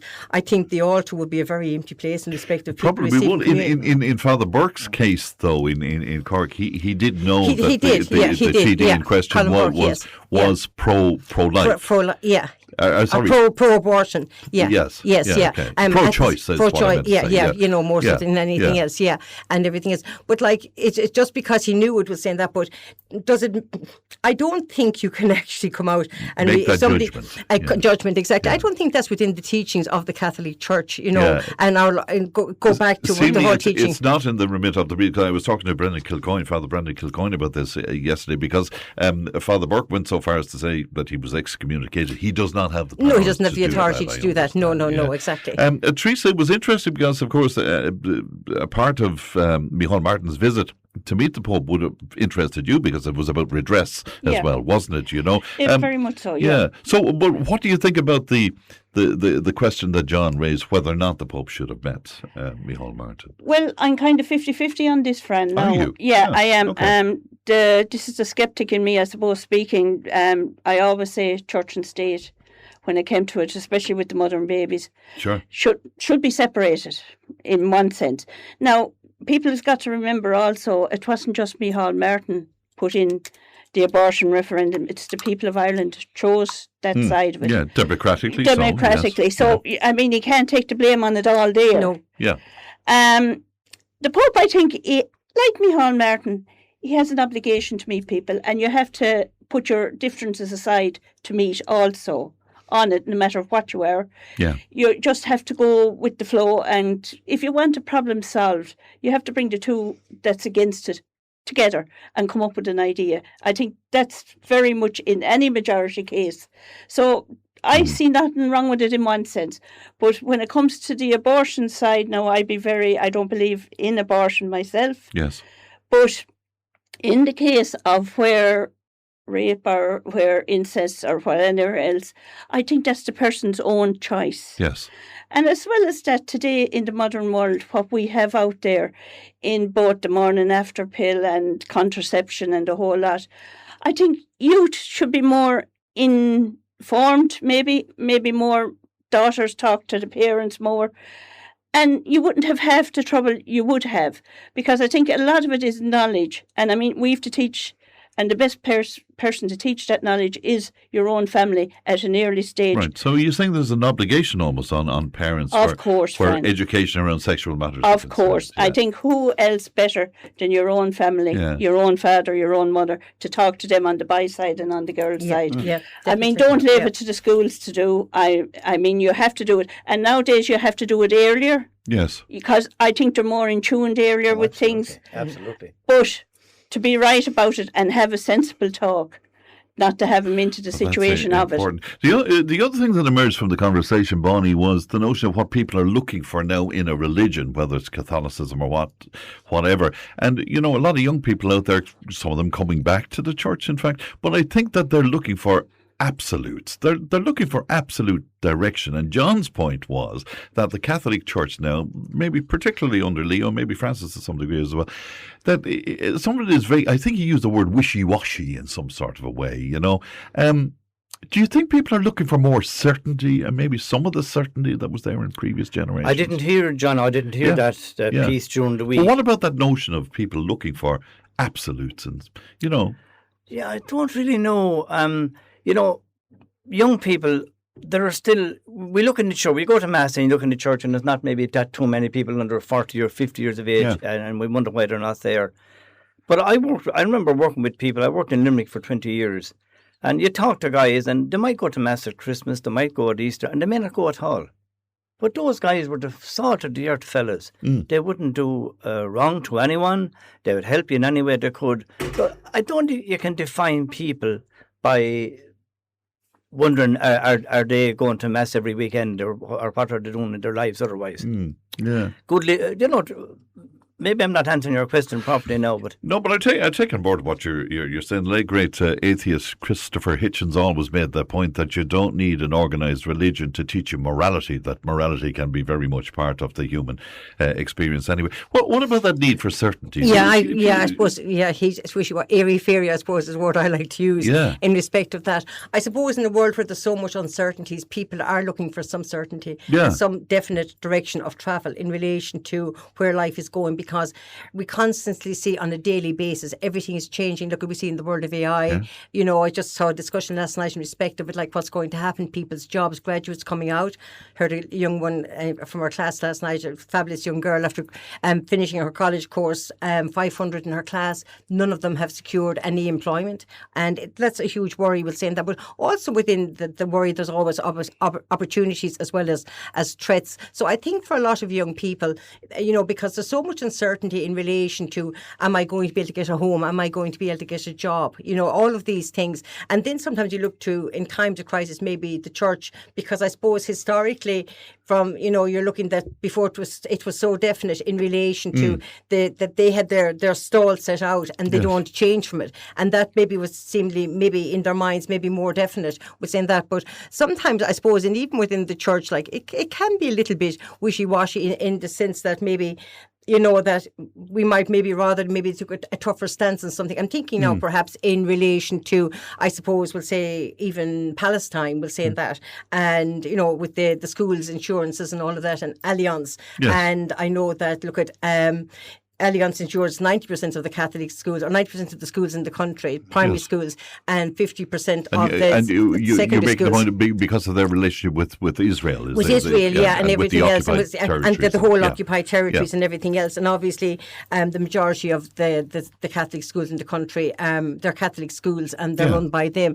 And obviously, the onus stays with them in respect of, we'll say, the governance to a certain degree. So for a lot of people, I'm sure that they'd probably be saying, we'll say, that like, should the church maybe be taking a stronger stance and saying in relation now, to in fairness to Leo, he stood up to Donald Trump. Oh, he did, 100%. And I admired him. We had that discussion here one day, and I agree 100%. He was 100% correct. And he wasn't stepping outside of his role. He was 100% right. And that's what I would expect from a leader. Leaders lead. Yes. You don't put your head down and allow them to dominate. Is the lack of absolutes, though, has that something to do with the fact of, whether it's the mother and baby home issue or whether it's the child abuse issue and stuff, that the church are almost afraid to put their head above the parapet in some cases because they'll alienate even more people than they've already done. Is that part of the danger? I'd say it's part of it. I think the part of also recognising that the war, the cause of it, is part I'd come in on. I mean, you look back over the years, and I'm going to say it myself, my own family now, and as I say, I don't go to Mass. I don't do any harm to anyone. I be what I can. But you made that choice. I made that choice, and I let my children make the choice for themselves as well. Yeah. That's their decision to do. Because, right, you can advise, you can do what you like, you can say out, but at the end, they're the ones that's going forward in life, and they're the ones that has to make their choice in life. Yes. And that's the way I look at it, because, I mean, my family, there's 3 denominations at this stage in religions in it. And, I do be proud in one sense that to do what to do. And I'm proud of them that they can make their choices and I let them make their choices. Because I think sometimes the Irish Church can dictate an awful lot to people on how to live. Right. And this is what I think puts people away from it. Don't be a dictator, be a helper.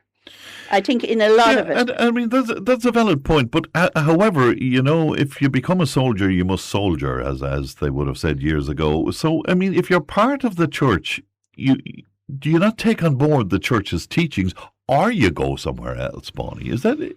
Well, when Teresa was talking there, the one person that came into my mind was Charles McQuaid. Yes, John Charles, yeah. Yeah. I mean... we all know what went on in the middle 50s and all along His there. His influence on De Valera and the Constitution. Absolutely. And all that, Until they fell out. Yeah. But, look at, people are they make their own choices now. Yeah. That time you were driven, like what Teresa said, you can't drive people. You bring them along with you. Yeah. You can't, the day of driving young people especially is gone. So do you think, would that play against the church if it were to be more fundamental then? I would think so. Would you think so? Yeah, I would think so, yeah. I would definitely think so, yeah. Would you go along with that? I think, Fran, and just going back to what Teresa said, it's going to answer into that question you're asking there, Fran, in relation to the redress and everything else. I think if the church grew up and actually dealt, because they haven't dealt with it, with the redress, I think the admiration and the support they would get from people, they're keeping it as a side issue. They have never really owned up and taken full responsibility and dealt with it. It's still going on. I saw it there during the week, say, in relation to 2 young men. Well, this would be the various orders of the church who were responsible for the various orders within both the Catholic Church and other churches as well, the Protestant Church at the time and everything else. And I think that would say to gain respect and to have followers, you have to show leadership, but you have to take ownership, and the wrongs that were created by the Catholic Church and others, they have to be dealt with. And you cannot move forward, and you're not going to bring people with you if you haven't dealt with the sins of the past. And as far as you're concerned, that has not been dealt with. No. The fact that we're still talking about it in 2020, we've had all the reports, the Murphy reports, the Ryan report, all of those reports, Fran, and I do not think, and I would not be satisfied in any way that has been dealt with appropriately or effectively. Well, as a government, Bertie Ahern, God knows, responsible for some of it, allowed the orders to get away with that. 100%. I'm talking about Charles McQuaid was saying that, and a bishop was brought to his attention because in his mind that the bishop denied it and said he was a good standing, he allowed it to continue. And historically in the past, we just like the statute, we moved them on to the next parish and let the offences happen there. At least Micheál Martin did bring up the notion of redress with the Pope, though. I'm not sure what the results of that is going to be. But he did, but it was under pressure from the various organisations that's involved. He had to seem to be doing something, because genuinely, this is where I say that the church and the state should be 2 separate entities, because one is back in the other and the other's back in the other. Fran, as I say, I started in 2010 on my own, and this is 2026, and we have nothing. We have absolutely nothing. We've lost members in the older generation who have died and gone, and they don't even know what's there, what's happened. As you say, you have to push them forward. And if it means putting the 2 of them separate, push them blooming forward and get their answers out. They've got to start listening to the people. On to something else then. Questions are being raised about the state of Ireland's political landscape following the by-election results. Disappointing for both Fianna Fáil and Sinn Féin, I suppose. Despite Fianna Fáil's poor showing, the junior minister Timmy Dooley insists that Micheál Martin's leadership is not under threat. But do the results signal some sort of a shift in the political tide? Amelia, you're a political anorak like myself. You would have been watching this. It was remarkable, was it not? It was, yeah. I suppose Fianna Fáil 4%. Dismal. Where they were 40-something% back in Bertie's And, I found it interesting, Timmy Dooley's. Look, obviously the leadership is under no threat because firstly, the European presidency coming up and our role in that. But secondly, and more importantly, they don't have somebody to take over the leadership role. And I think Jim O'Callaghan might disagree Jim O'Callaghan, but poor Jim, I suppose, fell out of favour with a lot over the protests. Bringing the army onto the street. Exactly. God almighty, was saying that ill-chosen words and everything else, and it's going to take quite a while for people to forget that, everything else. I suppose But in terms of a left-wing seat in Galway ending up going to Fine Gael, and you had and that was interesting. The Fine Gael seat going to Soc Dems in Dublin Central. In Dublin Central, exactly. Like Fine Gael obviously are coming out of this, but to me, in relation to all of the controversies that have occurred since the government was formed, Fine Gael seem to be coming out of those controversies. That that little bit better than Fianna Fáil. Fianna Fáil seem to be taking all the manure in respect of the bad decisions that have been made. Why is that, do you think? I think it's because Micheál Martin is coming across as arrogant and bullish, possibly the school teacher tone, which they have a tendency, and I've come from a family of teachers, they have a tendency perhaps to talk down to you. I better be careful what I say now. Yeah, well, so I'm just talking, my own son now would say he knows what I'm talking about. Yes.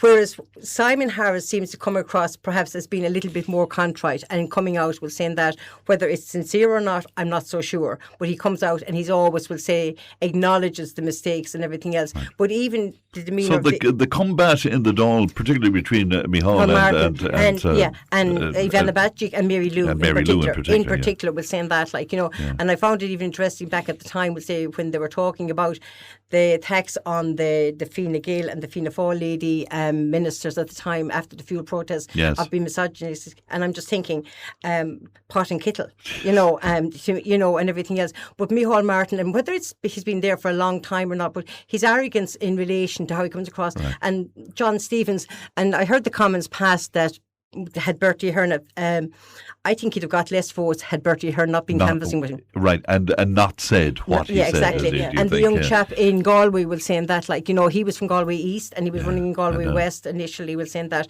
I think he ran for the Shannon, got a very, very small number of votes. So that was never going to happen. Never going to happen. Anyway. But what's more concerning is, I suppose, is when you look at Dublin Central in relation to Malachy Steenson and Jerry Hutch. The Monk Hutch, yeah. Combined their votes, and the thought would say, you have a very, very, very diverse group of people in Dublin Central.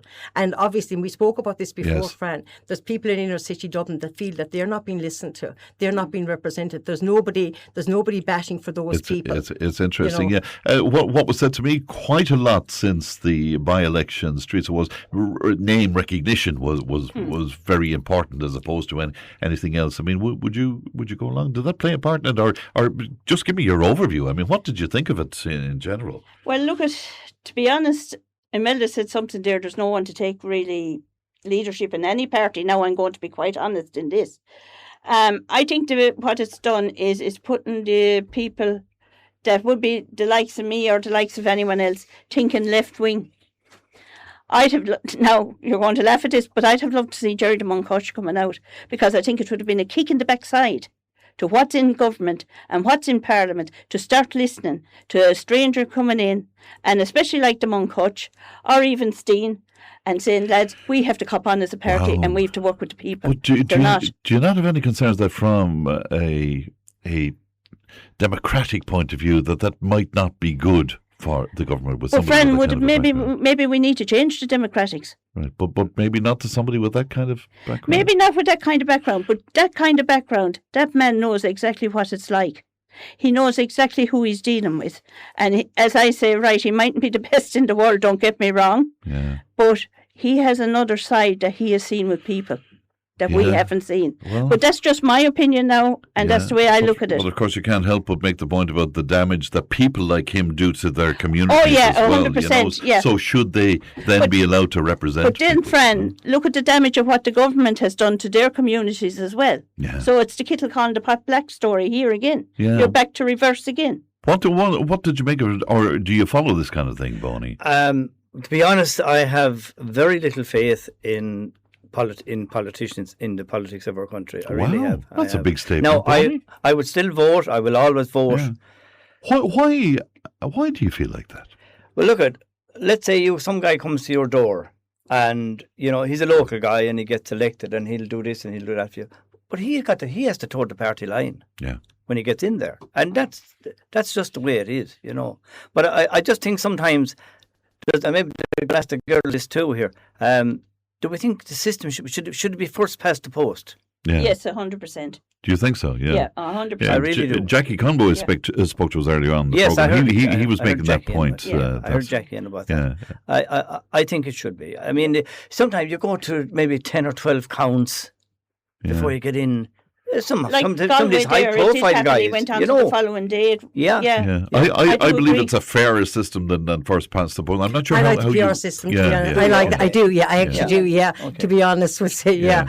I do. Yeah, and because it's interesting, would say, because when you go beyond the first or second to know where people's preferences, because sometimes that first vote may be a personal vote or whatever Yes, for a yeah. political party or whatever, but perhaps like because we saw a lot of the Labour transfers went to Sean Coyne in Galway West and and everything else. Yeah. But to me, the big losers out of all of this was actually Sinn Féin. Yeah. When you consider, would say, the main What was opposition interesting party. about that was how the other, they do view themselves as a left-wing party, but how the other left parties sort of turned on them. Exactly. Ivana I think that Bacik Sinn in Féin particular are actually and Holly finding Cairns. themselves. Yeah.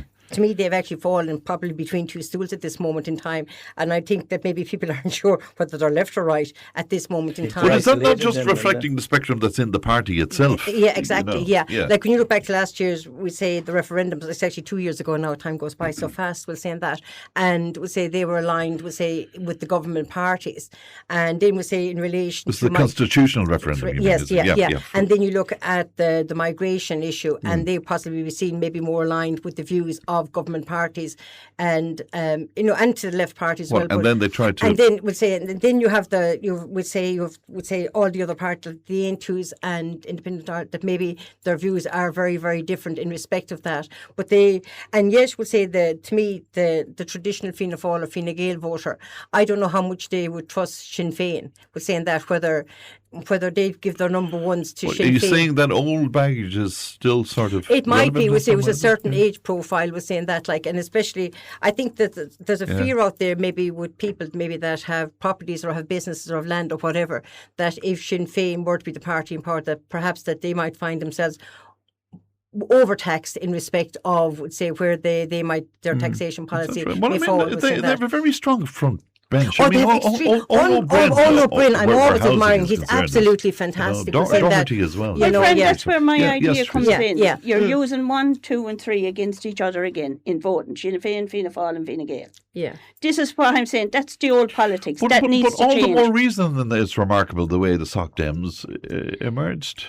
I'll tell you, there is a lot coming in for the rural independents now, and the soft Dems, as you say, and people before Profit Above in Dublin are doing quite well as well. Yeah. So I think people are actually sick of the Fianna Fáil, Fine Gael and Sinn Féin. Well, are they going to the extremes, though, then, either right or left, if you know what I mean? That's exactly it, friend. Yeah. It's pushing people to the right or to the left to make that choice. And it's not becoming, as I say, it's not becoming any more clearer on how to run in the country. Because, I mean, it'll take an awful lot to get this country back, no matter what you say. Bonnie, you were about to say? Yeah, I'm just thinking, is it no different than any organisation?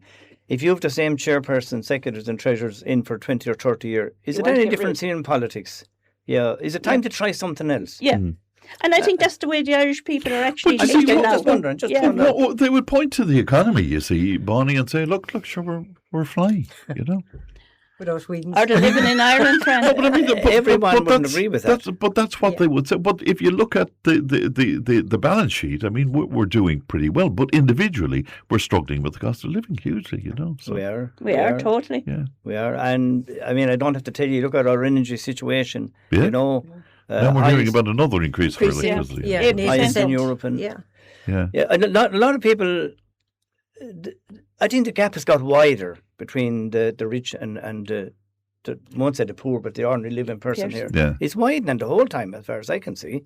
Yeah, I really do. And what about that notion that the country is doing brilliantly with all this corporation tax? But as individuals, would say every family is really feeling it. It's just, Middle Ireland that in the past that would say did okay, and with a couple in a family working 2-3 children, the pressures that's on them in relation to all the costs, whether it's energy, whether it's childcare, whether it's mortgage, whether it's trying to get a mortgage, but it's massive, and I think that maybe government, while the balance sheet looks well, and I think that maybe they're listening too much to their spin doctors rather than to their constituents on the ground. I think they're out of touch. But I would say even in relation to the Soc Dems in Dublin and Sean Coyne in Galway West, is there a bit of an urban-rural divide, we'll say, in that, in respect of how people actually, will say, how their thought process, issues pertaining to rural Ireland versus, we'll say, in that, versus, we'll say, the greater Dublin area, we'll say, in that, I definitely think that... So do you mean that the politics of the Soc Dems mightn't flourish in rural Ireland? I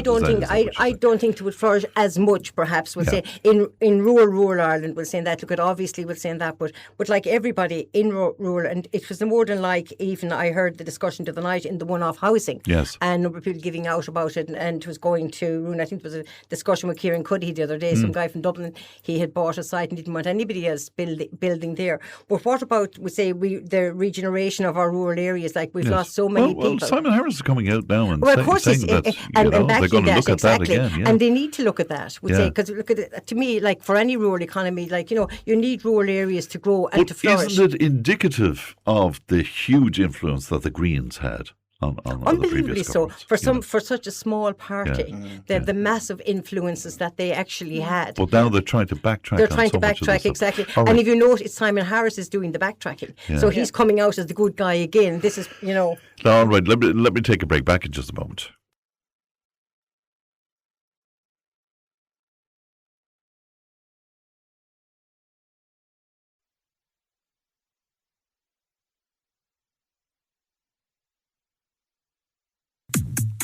Tipp FM's Tipp Today. With Slattery's Garage, Puck On. Main Peugeot dealers in the Premier County. And now stocking the full range of the luxury French car brand DS Automobiles. Book your test drive today with Slattery's Garage, Puck On. See slatterysgarage.ie. Tipp Today, in association with Slattery's of Puckon, your main Peugeot dealer for over 50 years in the Premier County. slatterysgarage.ie.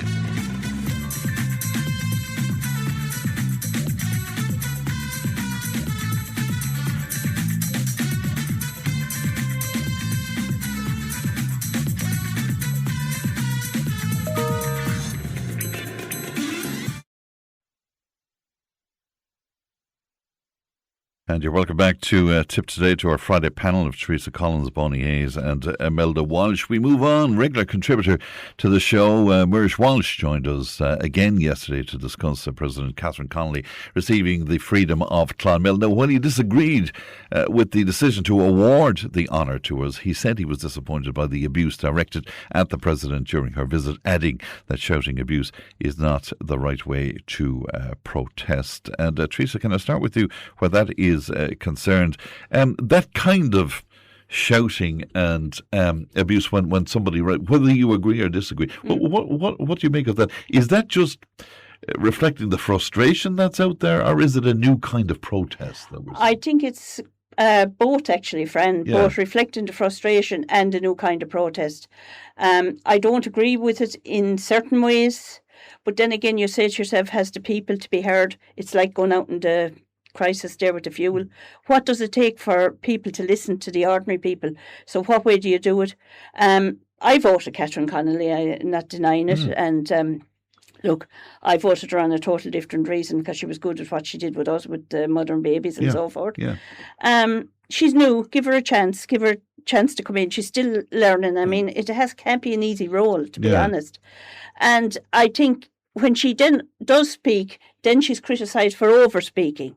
And when she doesn't speak, she's criticised for not speaking. So where do you draw that happy medium? I think with the main point that was being made by people who disagreed with her receiving the Freedom of Clonmel was that she didn't have the national track record yet to warrant that. While in Galway she might have done very good, but working she was a good performer in the Dáil and that sort of thing. It was the people at Clonmel offered her to her. What did she do? She doesn't refuse it. You take it.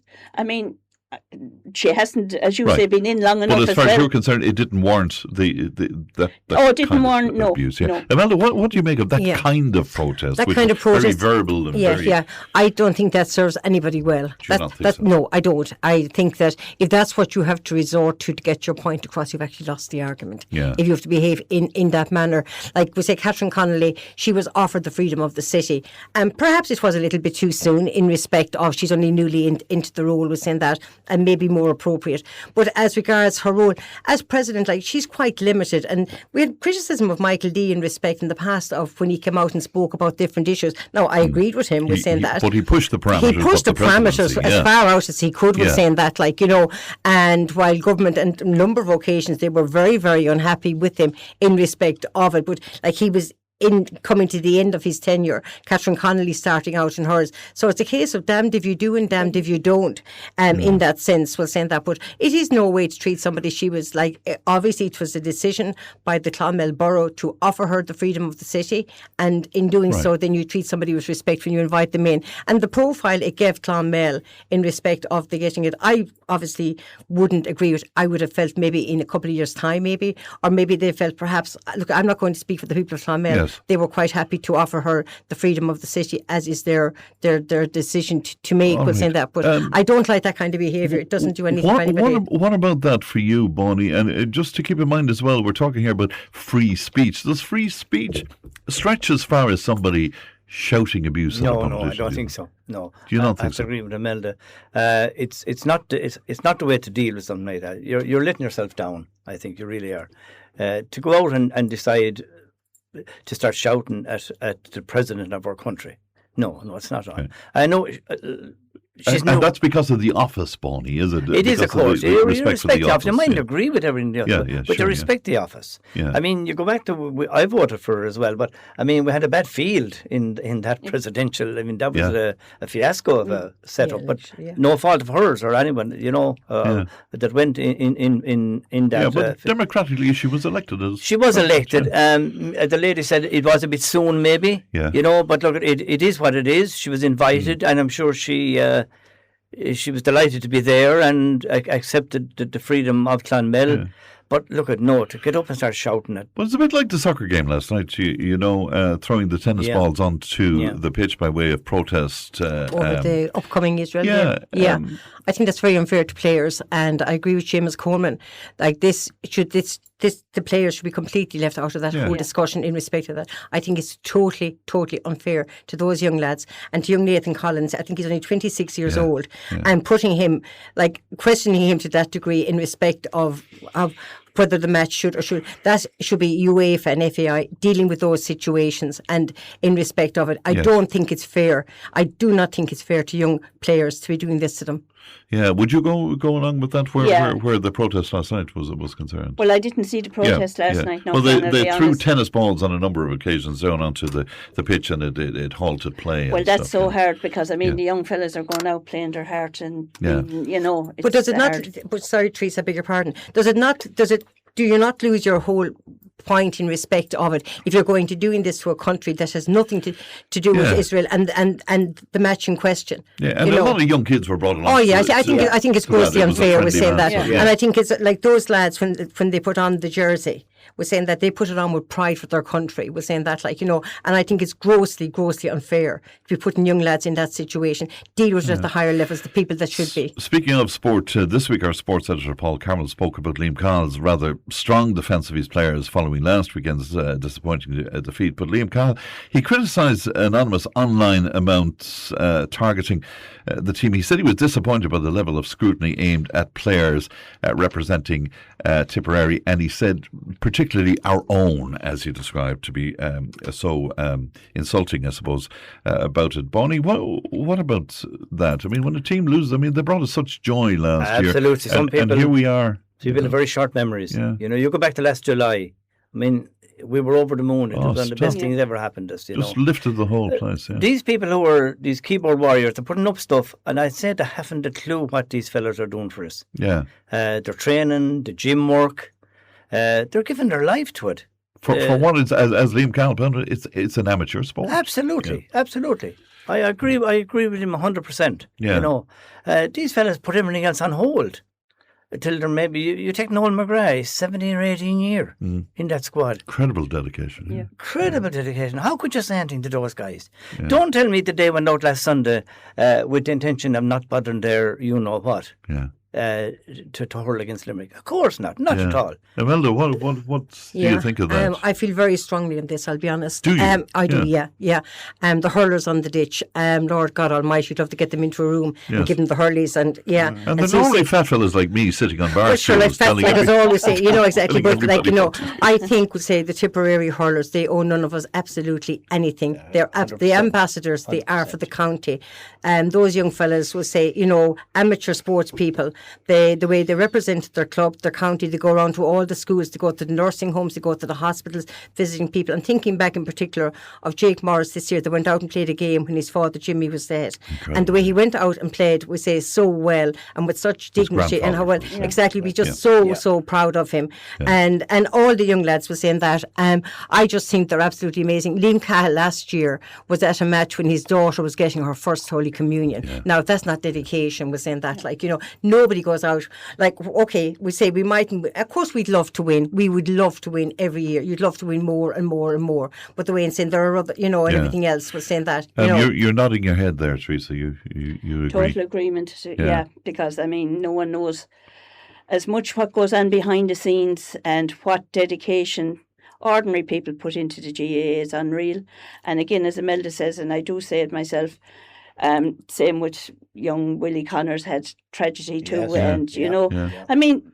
They're fantastic. I don't see why no one should run them down. No one should. Were you surprised to learn that the great John Leahy, he was speaking to us about other things, about drugs and the like, but he was also talking to us about the team, and he said that he wasn't sure, that he wasn't convinced that the team realised that the people of Tipperary wanted two in a row really desperately, and he was kind of critical, I suppose, to some degree. Yeah, I have to say, I love listening to John. Very sound kind of a guy, and a great hurler in his day too himself. Sure, one of the best ever. Yeah. I was a bit surprised with his remark now, to be honest with you. Yeah. I think when those guys won last year and they celebrated, and rightly so, I think they would still love to win.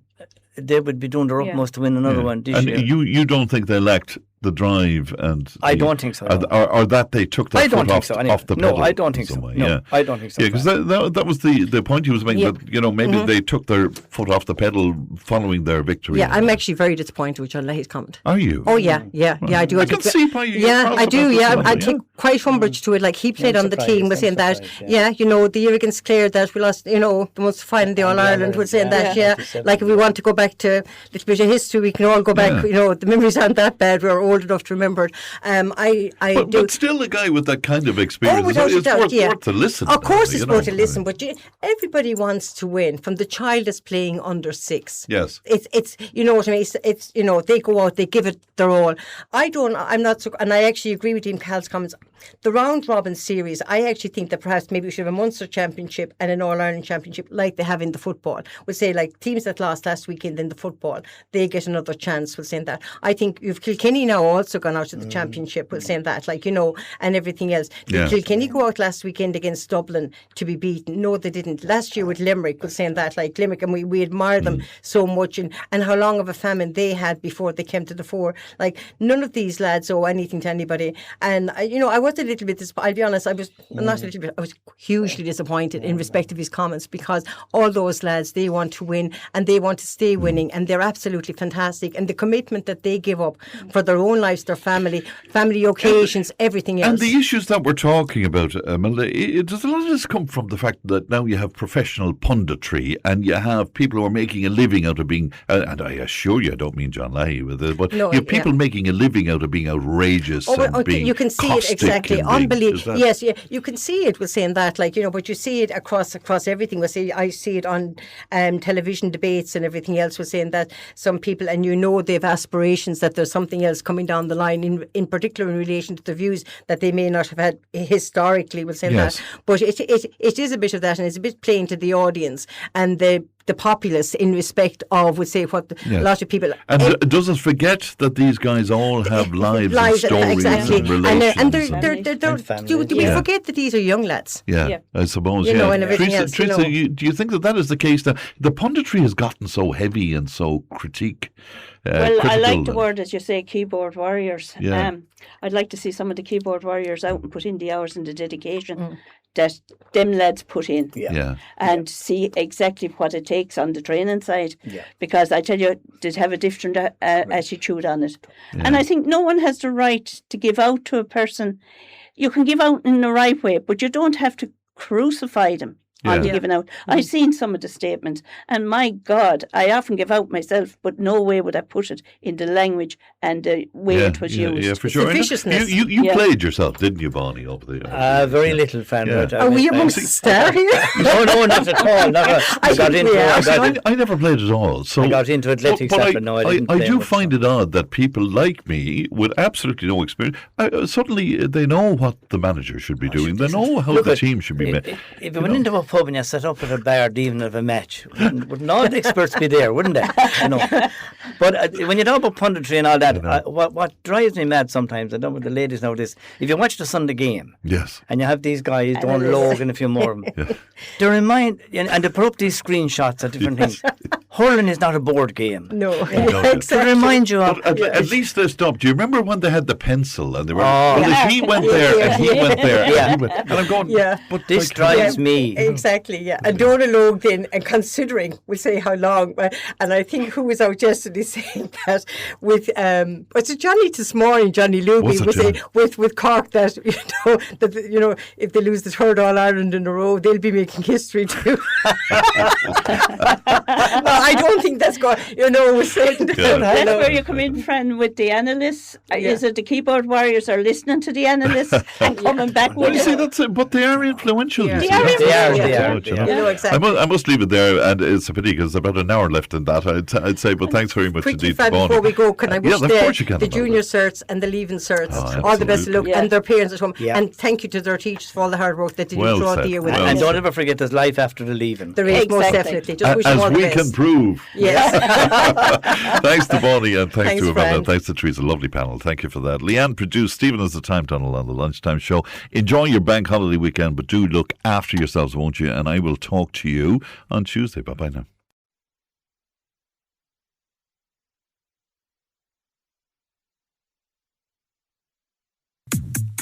Tipp FM's Tipp Today. With Slattery's Garage, Puck On. Main Peugeot dealers in the Premier County. And now stocking the full range of the luxury French car brand DS Automobiles. Book your test drive today with Slattery's Garage, Puck On. See slatterysgarage.ie.